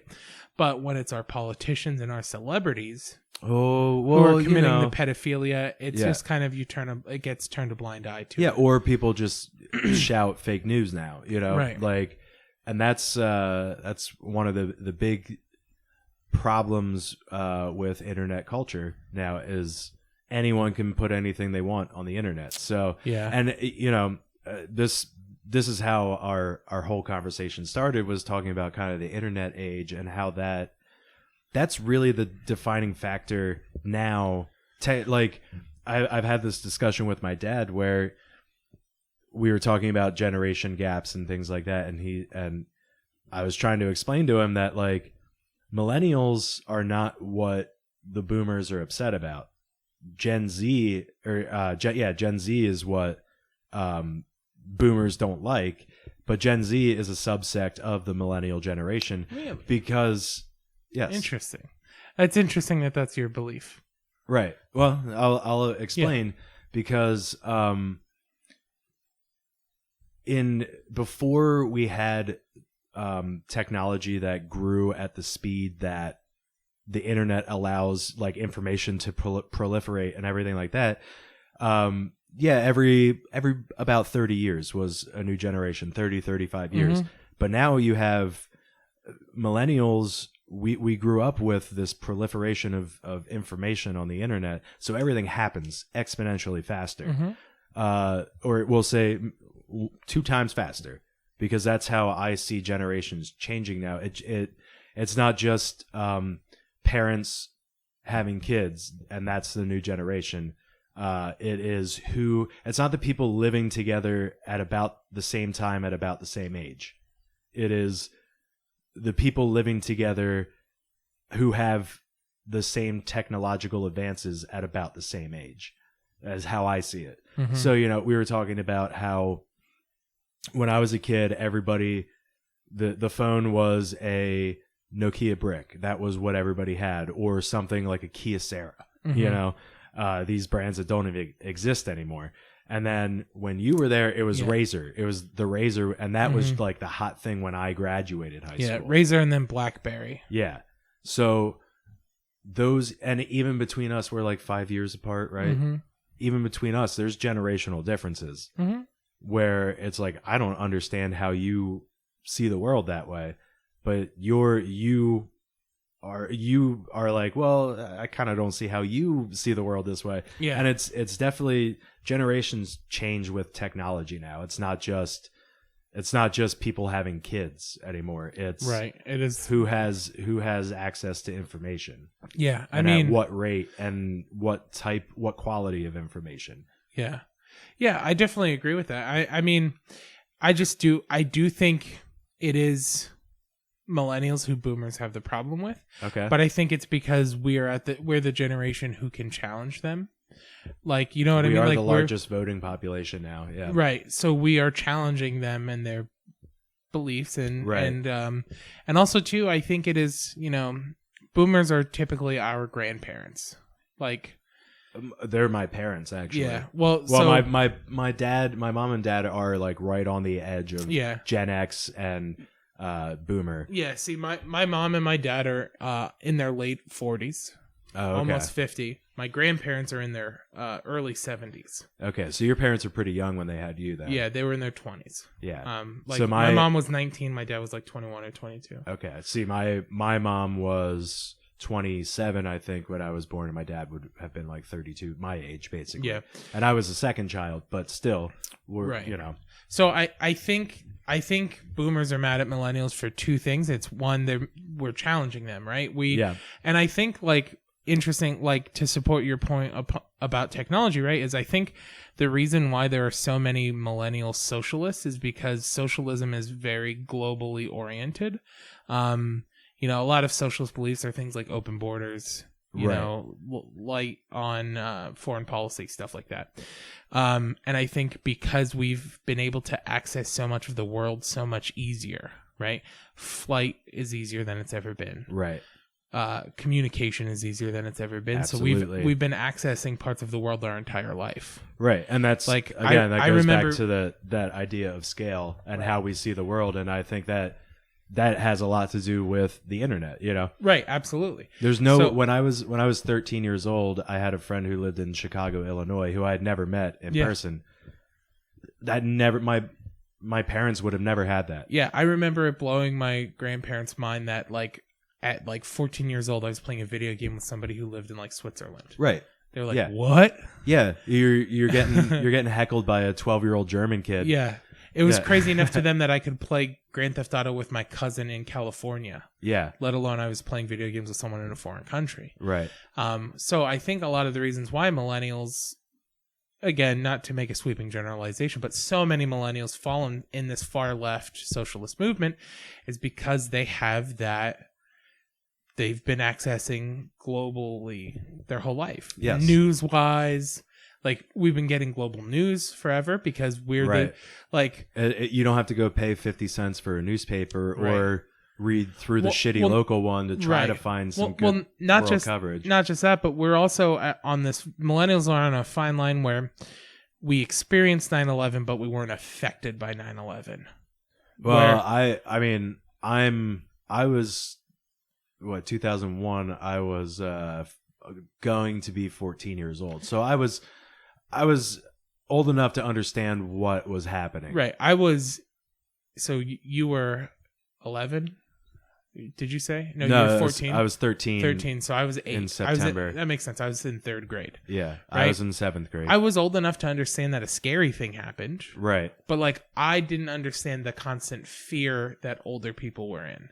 Like, Right. I didn't understand why my mom was always afraid. I was like, we live in Schmoke and no one's ever going to do it. Yeah. I understand that. Yeah. Right. So I think that was so, but 9/11. Plus, Bush did it anyway. So. Right. Absolutely. Jet fuel doesn't melt steel beams. Yes. But like, so I was like, after 9/11, global news became so much more of a thing. Yeah. Like, I don't remember much as a kid, and maybe it's because of how young I was, but I don't remember much hearing about what's happening in Great Britain or the Ukraine or in. And I think age does have something to do with that. Even going back to like key moments in history, right? Like, yeah. in the 80s, one of the only things that you know that like in the 80s, there were 2 big things that happened. International news, and that was the Berlin Wall And the Challenger. Yeah, and Challenger. Iran, you could throw in there too. The Contra stuff. Oh yeah. 3 big things, let's say. But now we're getting like every day part of the news. If you're watching CNN or Fox or MSNBC, is something is Chile, Right. or Lebanon, or the United Kingdom, or these foreign countries that. How many people would have known Bolsonaro was the president of Brazil Right. 20 years ago? Yeah. Unless you're really seeking out that information. But now, like, everyone knows it. Yeah. Everyone could tell you that he was. And part of it now is also that like everybody can make their opinion heard too. Right. Like you used to have like news used to be respectable. Strangers have more value now than they ever did. Yes. Because of that reason. And that goes a lot to like social media for Right, sure. for sure, absolutely. I mean, Facebook is probably one of. I always say this like about the internet in general, but social media also it falls into the same statement, falls under the same like umbrella statement that it's a great tool, but people rely on it way too much. Absolutely. And there's not enough. It's impossible to regulate it enough to the point where, at least in America, because we do have rights, we have freedom of speech, and we would never. And I'm 100% in favor of not letting the government control what can go on the internet. Right. But I think there should be more of a push for websites and servers to censor themselves and make sure, and news programs to there's a lack of I'll say morality and ethics in reporting news now, because absolutely. You need to keep people tuned in. Yeah. And Fox News has even gone to the point of, and I'm not doing this to just shit on Fox News, but it's an example of, and Alex Jones, for instance, he doesn't have to prove that anything he's saying is factual, right? Because he's not a news state. He's entertainment. Well, not just that, but also too, like so Howard Stern did this great thing. Yeah. He discovered that every 15 minutes you needed to tease some sort of big story so people came back from the commercial break. News stations have adopted that. Yes. Like if you watch CNN, you watch MSNBC, you watch Fox News. Well, and not to mention Sinclair Media. That whole thing owns so many local news stations. And that goes back to regulation, what we talked about almost an hour ago. Yeah. Oh, dude, we're hitting an hour and a half here. Yeah, and that's crazy. We can keep rolling, dude. I'm fine with it. We'll cut this up into 2-3 episodes. That's fine. So, like, they do that, though, where, like, they get into a story a little bit, and then it's like, oh, it's a little teaser. Stay until the commercial break's over. And then they come back and they like, remember what we were talking about earlier? Let's go over all that stuff again. In 15 minutes, here's the same teaser. You got last 15 minutes.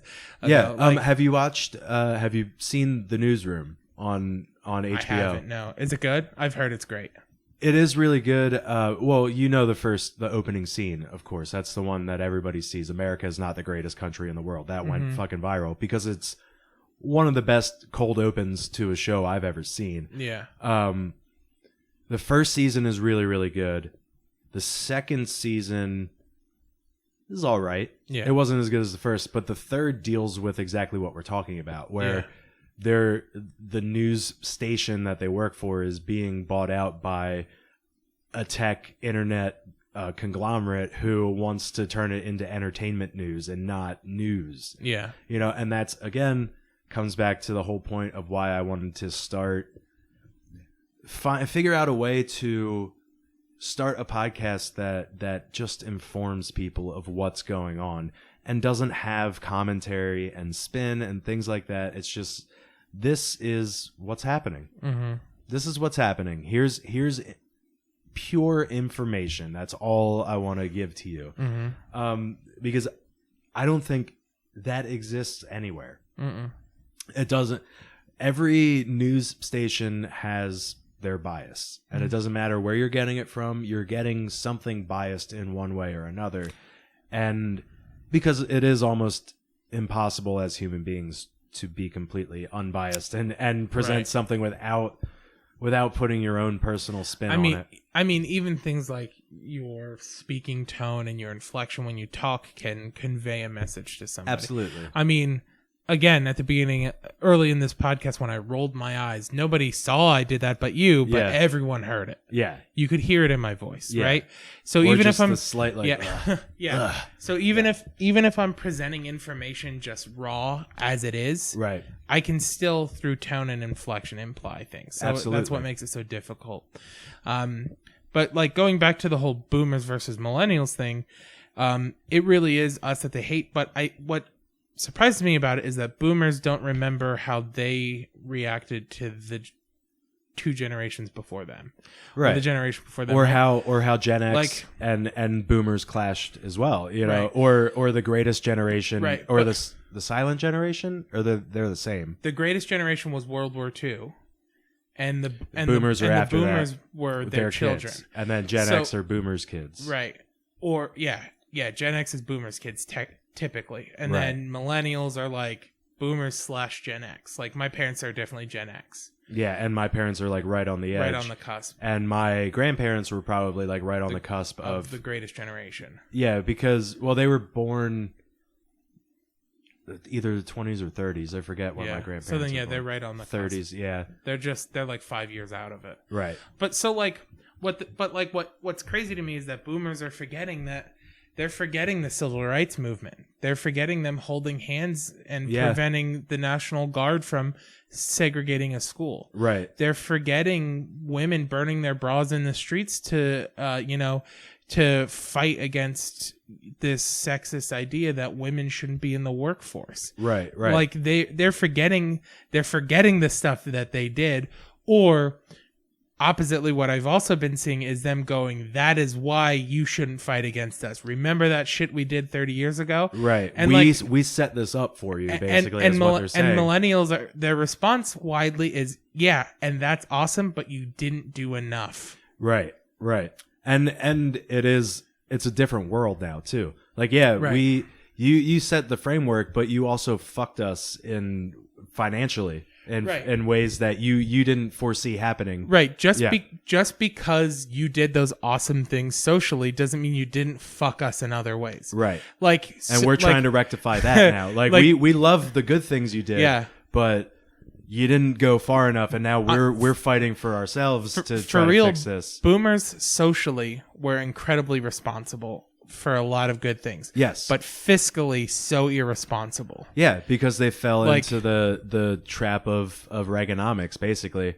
Absolutely. Which, again, in theory, great, but you had to rely on people to follow through on it. Right. And I also, too, like, I fully acknowledge that may be what's happening with millennials and Bernie, right? Yeah. It's just the opposite economic theory. Right. Like, it right. really is. Like, this older man who we love came across to tell us this is how things should be. And by golly, I'm sure he's right. Right. And that's why boomers supported Reagan so much. And it's crazy to me that boomers can't see that in the millennials, that this is just Reaganomics 2.0. Well, yeah, I mean... This is Burnonomics. Yeah. Well, see, I would say that Yang, like the UBI, would be almost...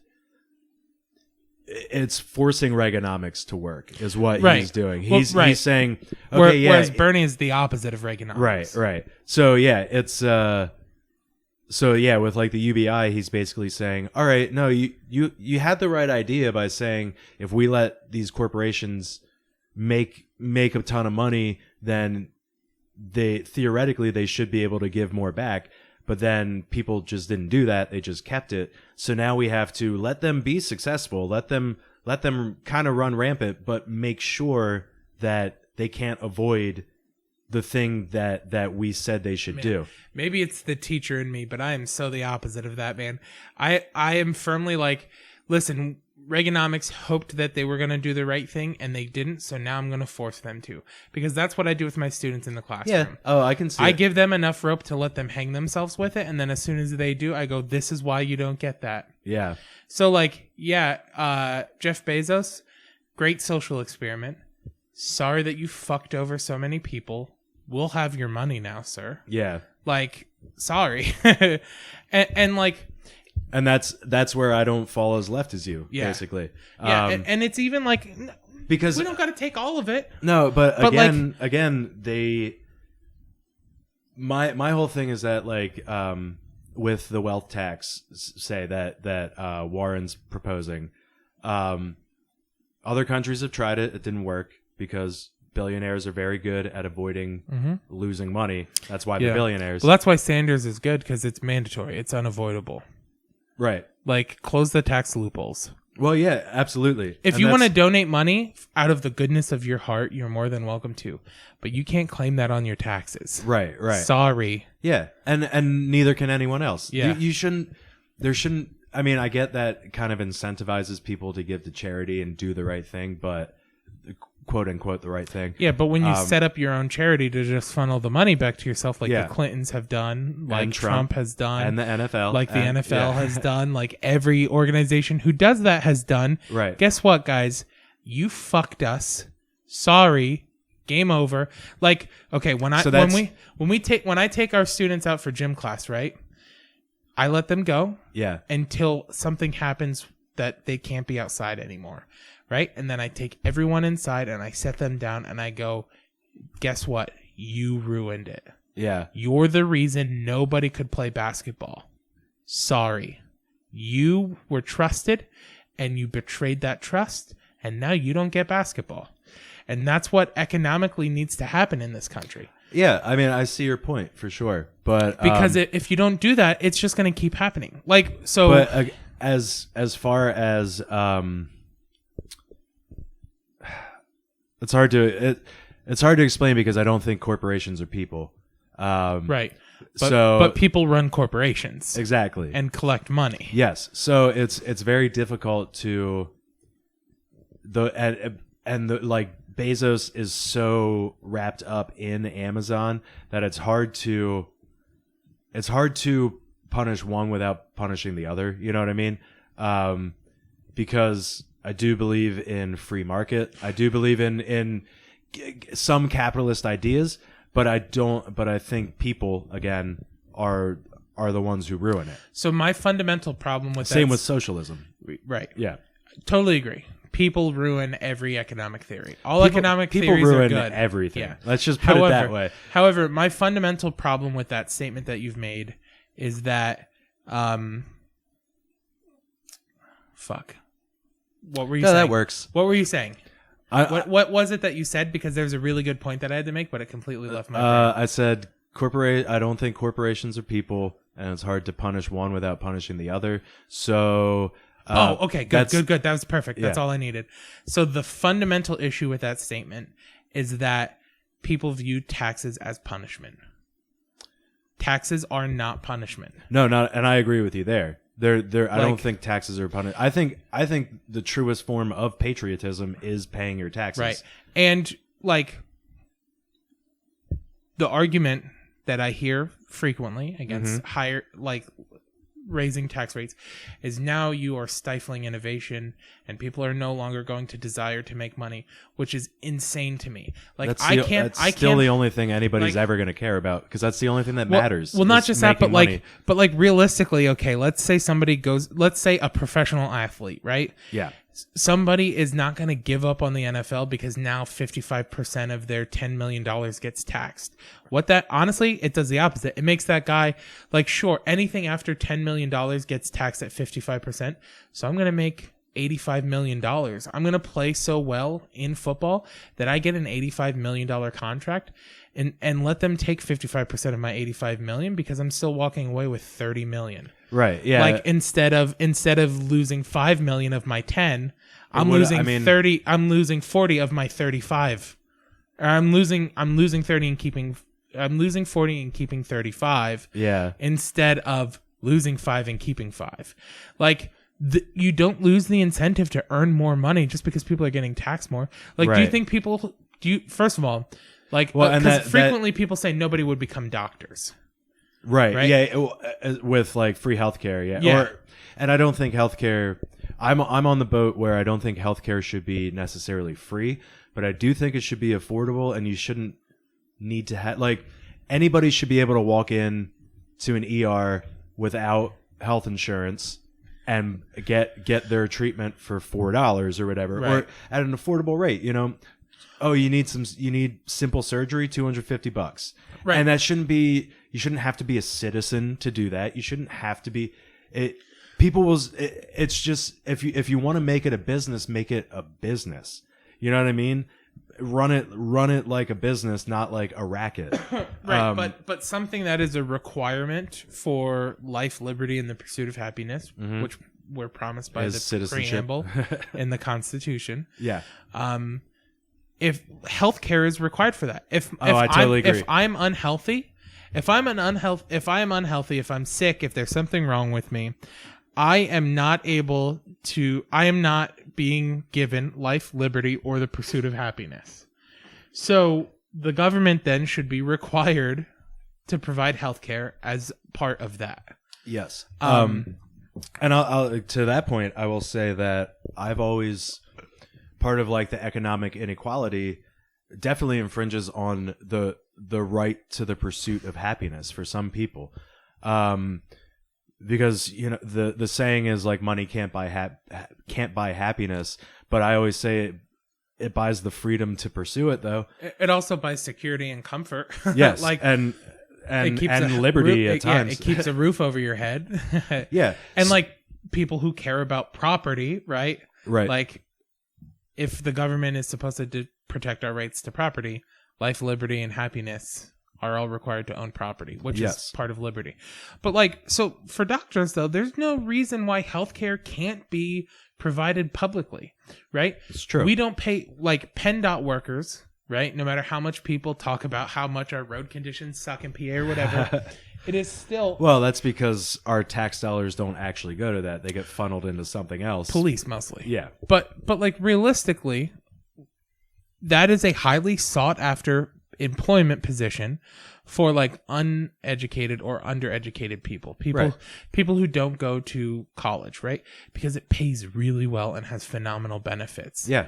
Right. The same goes for other government positions. Yeah. Like right? Postal worker. Right. You get pension benefits, all that. You get government pension and benefits. Absolutely. Yeah. So there's no reason why taxpayer dollars couldn't go to doctors and make it dependent upon area. Do it like property tax, right? Yeah. Like how schools get funding based on property tax, right? There's a lot of people who want to change that too. Right, for sure. But I'm saying like like, let's say a doctor in the city makes more than a rural doctor. Yeah. Which already happens. Right. Right? So it's just like, yeah, if you want to be a doctor in bumfuck nowhere, you make $85,000 a year, which doesn't sound like a lot, but with your government pension and health care being provided to you, $85,000 a year sounds like a hell of a lot. By yeah, the way. To any normal working class American, right? Yeah, it's in like the area where I live. That's almost triple the average salary. Right.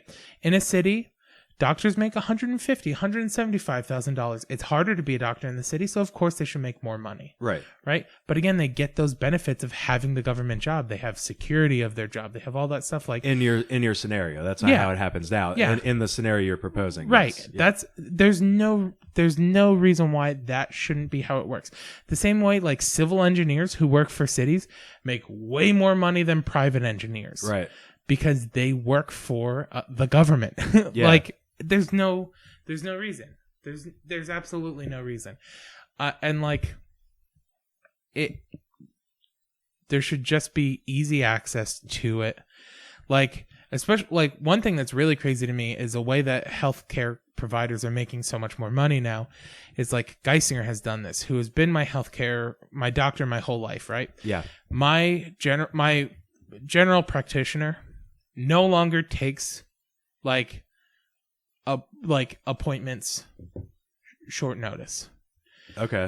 Like so growing up, right, there was that's the proliferation of like urgent care and things like right. that. Growing up, there was no urgent care. Right. So you would, if you were sick, you would call the doctor the morning of, hey, I'm not feeling well. Can you fit me in today? Right. Yes, absolutely.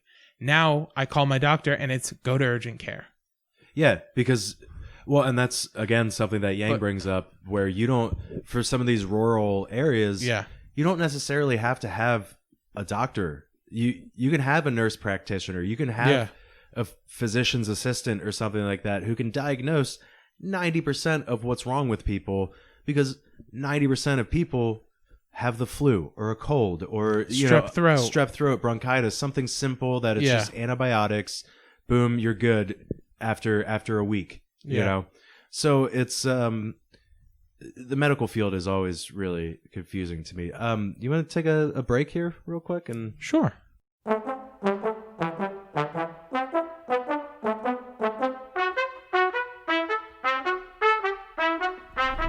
right, we're back. So we were talking about healthcare and how that should really be a priority for our tax dollars, or at least our government to take care of its citizens.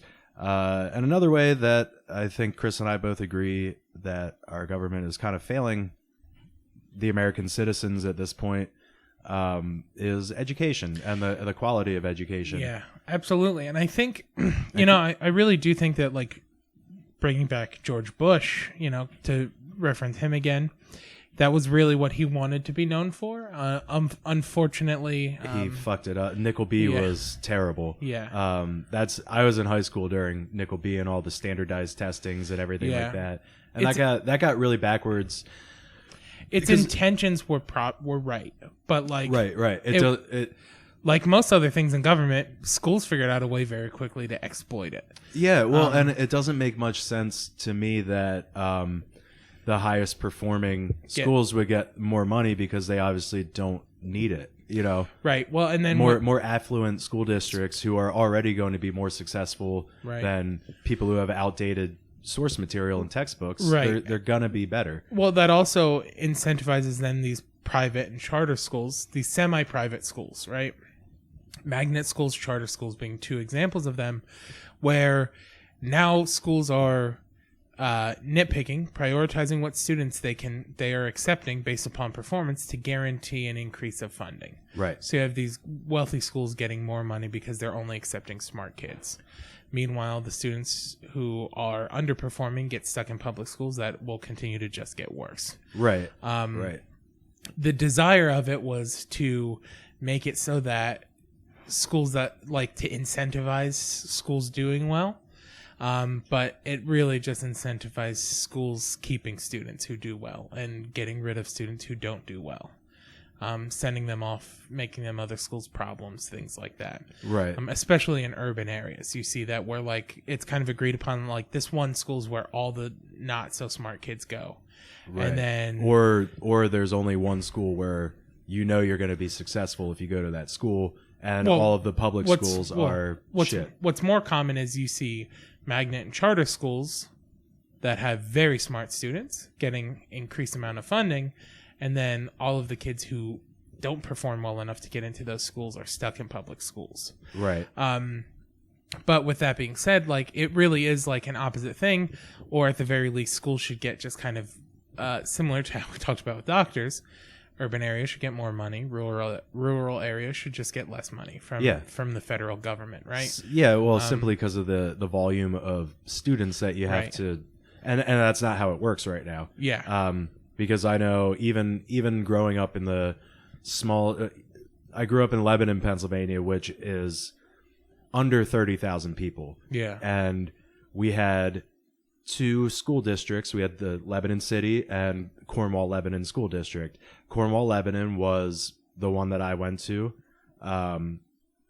We were the more rural areas. Like the districts were shaped like a donut. Like the city was in the middle, was the donut hole, and then the donut itself was my school district. Right. Which led to some interesting, people who lived across the street from me literally went to Lebanon City School District, whereas people who lived 20 minutes away from me, a 20-minute drive on the other side of town, went to my high school, went to the same high school as me. Right. So it was just, it's a weird way to set up school districts, but it costs more money than to bus these kids to school. It's logistically, it throws a wrench in the spokes when you do stuff like that. Yeah, and I think schools should also should have to be held far more accountable for like their spending, because like the area I'm from in PA prioritizes sports, right? I think every high school everywhere prioritizes because it's sports. what makes the school money. Exactly. But schools should not be concerned with profit; they should be concerned with performance. Right. Well, and that same goes for colleges. Like higher education is definitely, the NCAA is a joke. For many reasons, but the main one that I think has been going on for probably a century at this point is sports is what makes money. And that's what every higher education institution focuses on, is their sports teams. Whichever one is the best out of them. Yeah. Some schools it's basketball, some schools it's football. Right. Other schools it's, rugby or whatever intramural sport there is. But like a good example of like poor allocation of funding or poor spending decisions is when I was in college, the school I student taught at, I'm not going to name names just to protect my reputation, like in case this ever gets across anybody ever. Right. The school that I student taught at, I was in an experimental classroom. It was a hybrid rotational model classroom, and there was a grant from a private like group that was like, if you try this in X amount of classrooms in your school, we'll give you this large amount of money. Okay. And that money is supposed to go towards funding this style of classroom to see how successful it can be, right? So for those who aren't in education, hybrid rotational model is essentially you're on a 3-day class cycle. Every lesson plan covers 3 days, and there is individual instruction, small group, and independent work. So the ideal is that you are splitting every class up into those 3 groups. Okay. And one day, like, so you have group A, B, and C, right? So Monday, group A gets independent instruction. So it's 4 or 5 kids with the teacher being taught something. 4 or 5 kids are in small group working together to complete an assignment. And then 4 or 5 kids, realistically, it was like 8 kids in each group, honestly, because of the school size. But then you have the third group is working independently on an assignment. Okay. Right? And every 3 days, they cycle through all 3 of those tables, and then you start a new lesson plan. One of the things I needed for this to be successful is I wanted to get headphone splitters for the classroom, because in small groups, sometimes they were watching videos and writing a report on the video, and it's easier to have 3 kids watch one laptop all plugged into the same headphone thing instead of having 3 different kids on one each on their own laptop, starting the video at different points, buffering at different Not times, only it's so on and also so more forth. Cost effective. Right. Yeah. So I went to the principal of the school and I said, hey, I priced these out. Could we get could we get 15 headphone splitters? It costs about $60. Yeah. Principal was like, nope, we don't have that in the budget. But he was like, we don't have enough money. We can't cover a cost like that. But we can buy a laptop for every kid. However, during that time, I could see the field house. I could see the football field from my classroom, and they were building a new away press box. I was like, so you can build a new away press box on the bleachers, but you can't give $60 to my classroom. Yeah. Like, that's insane. So, like, holding schools accountable for what they're spending the money on. Yeah. Like, I'm not saying they shouldn't be allowed to spend money on sports, but, like, limit the amount they're allowed to spend on sports. Right. Cap it. Yeah. Similar to what we talked about earlier. Cap the amount of money. Because, honestly, adding that press box is not going to bring you any more income to the sports. And what this was a high school? Mm-hmm. What high school provides away fucking... At the time, it was one of the top football teams in PA. Okay. They were like number 3. Okay. Like Southern Columbia, which was another school in my area, is number 1 every year. They're the best school in Pennsylvania for football. At the time, the school I was teaching at was like 2 or 3. Okay. Like they were right behind them. But still, it's a situation where that's not bringing you any more money. No, it's just You're just creating an air right. of supremacy or whatever you want to call it. Yeah. Right. So I bought the headphone splitters out of pocket. Like, which happens to a lot of teachers. Yeah. I mean, I told you my friend is also a teacher, and I've heard I have a couple friends who are teachers. Yeah. And that is the main gripe that they all have, is that I don't get paid enough. Yeah. 2, especially compared to how much you have to provide for your own room. Exactly. And you can technically write all of that off on taxes because it's for work, but sure, but $60 isn't worth it because thanks to President Trump, you can't claim the standard deduction and also do line deductions. Right. So like I have to choose one or the other, and I don't spend more than $1,200 on school supplies. I spend probably $800 or $900. Yeah.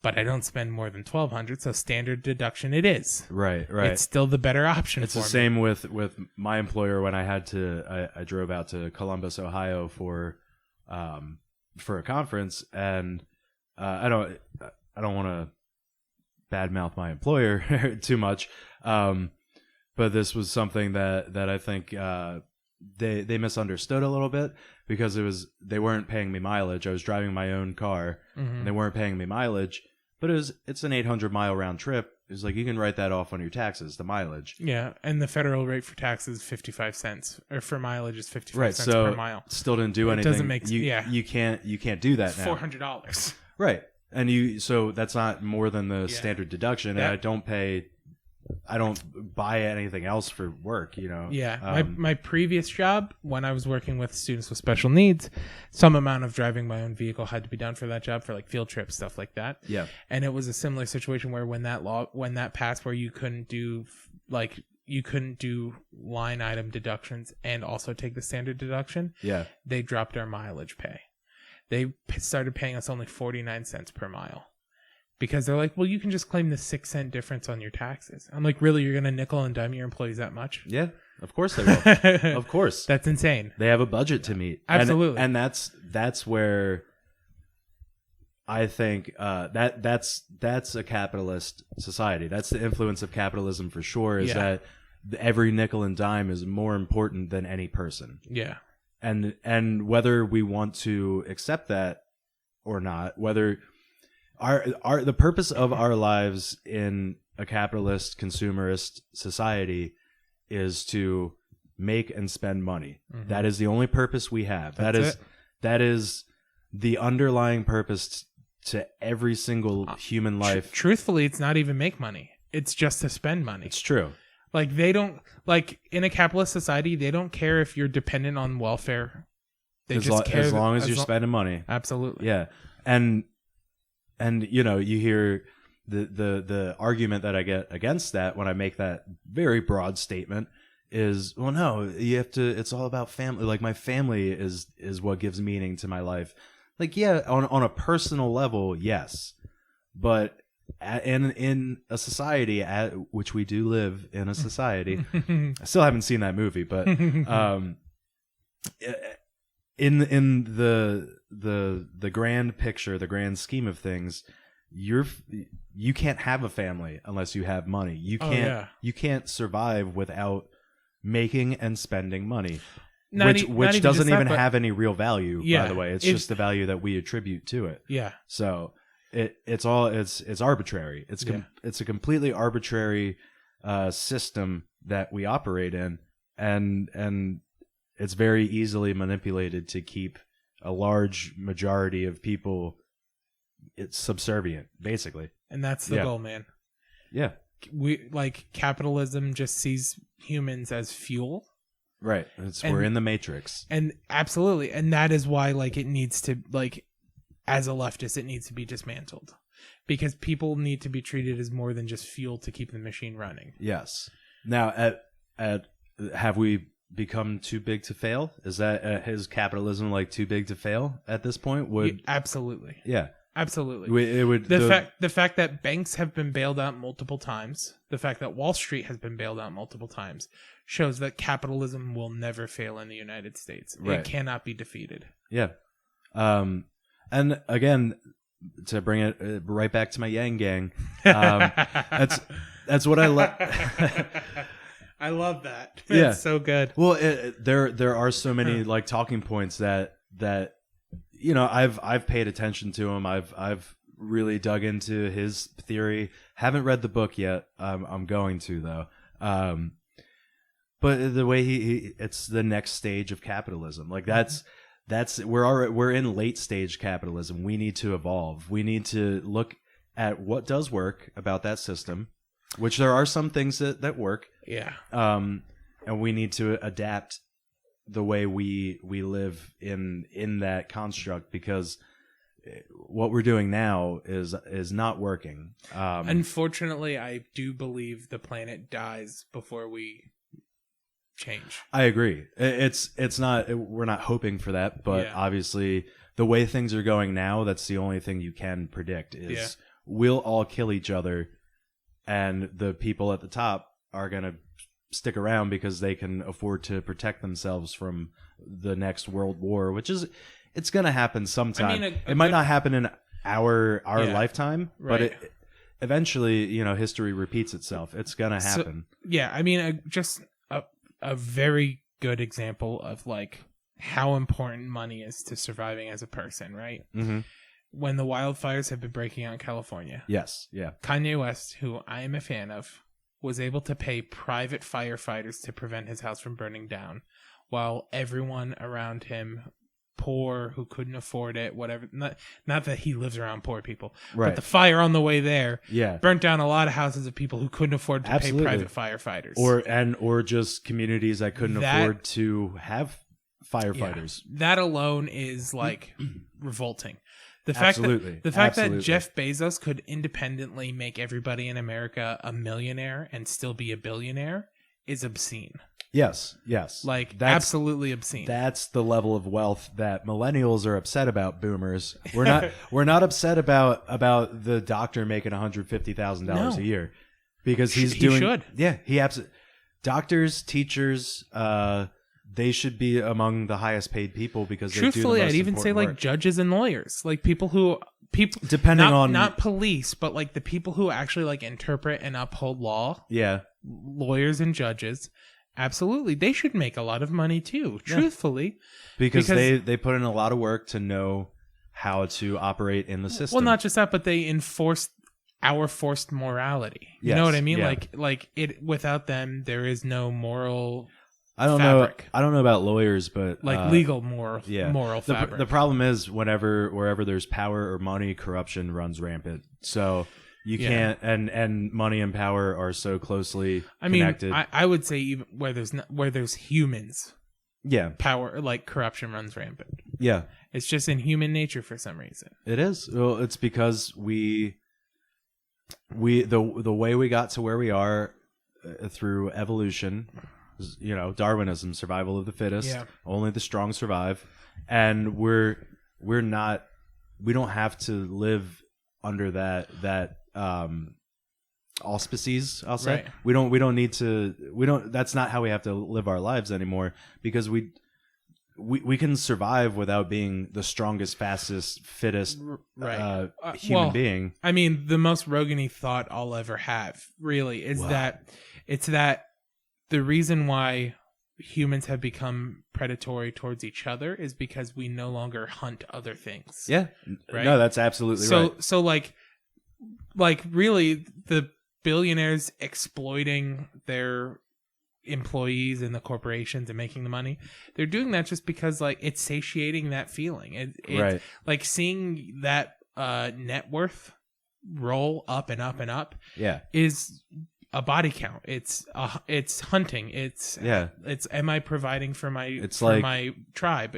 But there's no tribe anymore. Right. So now it's like we've gamified everything. Yeah. Everyone wants the high score. It's like me or you or anybody counting our likes and our reacts and or counting laughs in a room when we tell a joke. That's how in comedy at a smaller scale it works that way too. There's always that, how am I getting my dopamine fix? Mm-hmm. How am I getting those brain chemicals that I need so my body so my brain knows what I'm doing to survive, you know? So previously, before we were, a developed society, it was, I found some fucking berries, dude. Yes. My brain's going to all those delicious, red, sweet. Yeah. Like everything is great about this. All the bells and whistles are going off in my head, and because my brain needs to tell my body to keep doing this so I can survive. And now we've just transferred that the idea of nutrition into or sustenance, we'll say. We've changed the definition of sustenance from food to money, or to attention, or whatever bullshit that we try to attain for ourselves and amass in this capitalist society. Yeah. Unfortunately, existence has been commodified. Yes. Yeah. Thank you. That's a very good way of putting it. I tend to ramble a little bit, and like I think I'm more eloquent than I am sometimes. So it's like I start off on this great course, and then all of a sudden it just stops. It's like, I do that all the time. What's the word that I want? We witnessed that a little while ago, where it's like, I had a great point here, but what were you saying? Yeah, and then we made it back. Yeah, it was very profound. Maybe we hit 2 hours today. That's awesome. Well, 3 total. Total. Yeah, the second one. Yeah, so I think that's a good place to wrap it up, because as we've said to each other many times, we could go on for hours and hours and hours with this. So again, Chris, thank you for coming and hanging out. Yeah, thank you for having me. It was great recording. Great seeing you. I think we've always had a good rapport with each other. Yeah. We understand each other pretty well. And anytime you want to come back and shoot the shit about politics or whatever, I'm always down. I'd love to be back. Awesome. So again, this is probably the 3rd episode now, but check out the Billtown Comedy Festival. Yeah. I'll share some links if you find Chris on social media. Chris William on Facebook, Gorky Romano on everything else. Definitely keep up with it. Check it out. I'll be posting stuff as it gets closer and closer. April 17th, 18th, and 19th of 2020. Nice. And that'll be at a hotel somewhere in the Williamsport area. I forget which one. It's either I want to say it's the Holiday Inn, but I'm not 100% certain on that. All right. So, well, we'll keep you posted. Absolutely. And I hope you'll come back next time. This has been Human Interaction. I'm your host, Andrew Hampleton. That's my guest, Chris William. And talk to you next time.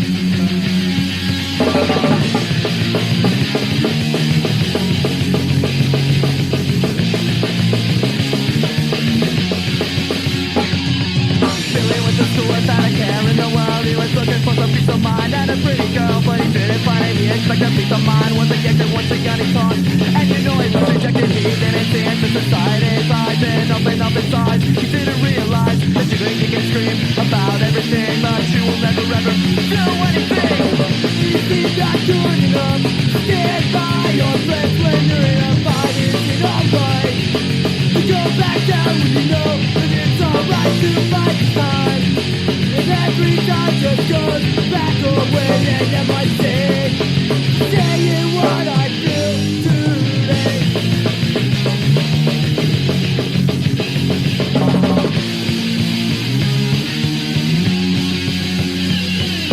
Mohawk is flailing high up in the sky, and the only time he is alive is when he's in a fight. Cause he didn't stop to look, he didn't stop to see all the fucked up things about society. He's just a little kid, he doesn't think to them. Why the fuck do they want him to give them? The what doesn't matter anyway, cause in 20 years they'll all be gone away. When will you walk away? Things I said I never said before, is that alright? Today you walk right out my door, don't follow what I've done. Just the things I do what's a goal, but you please myself. That's the day when I will go to hell.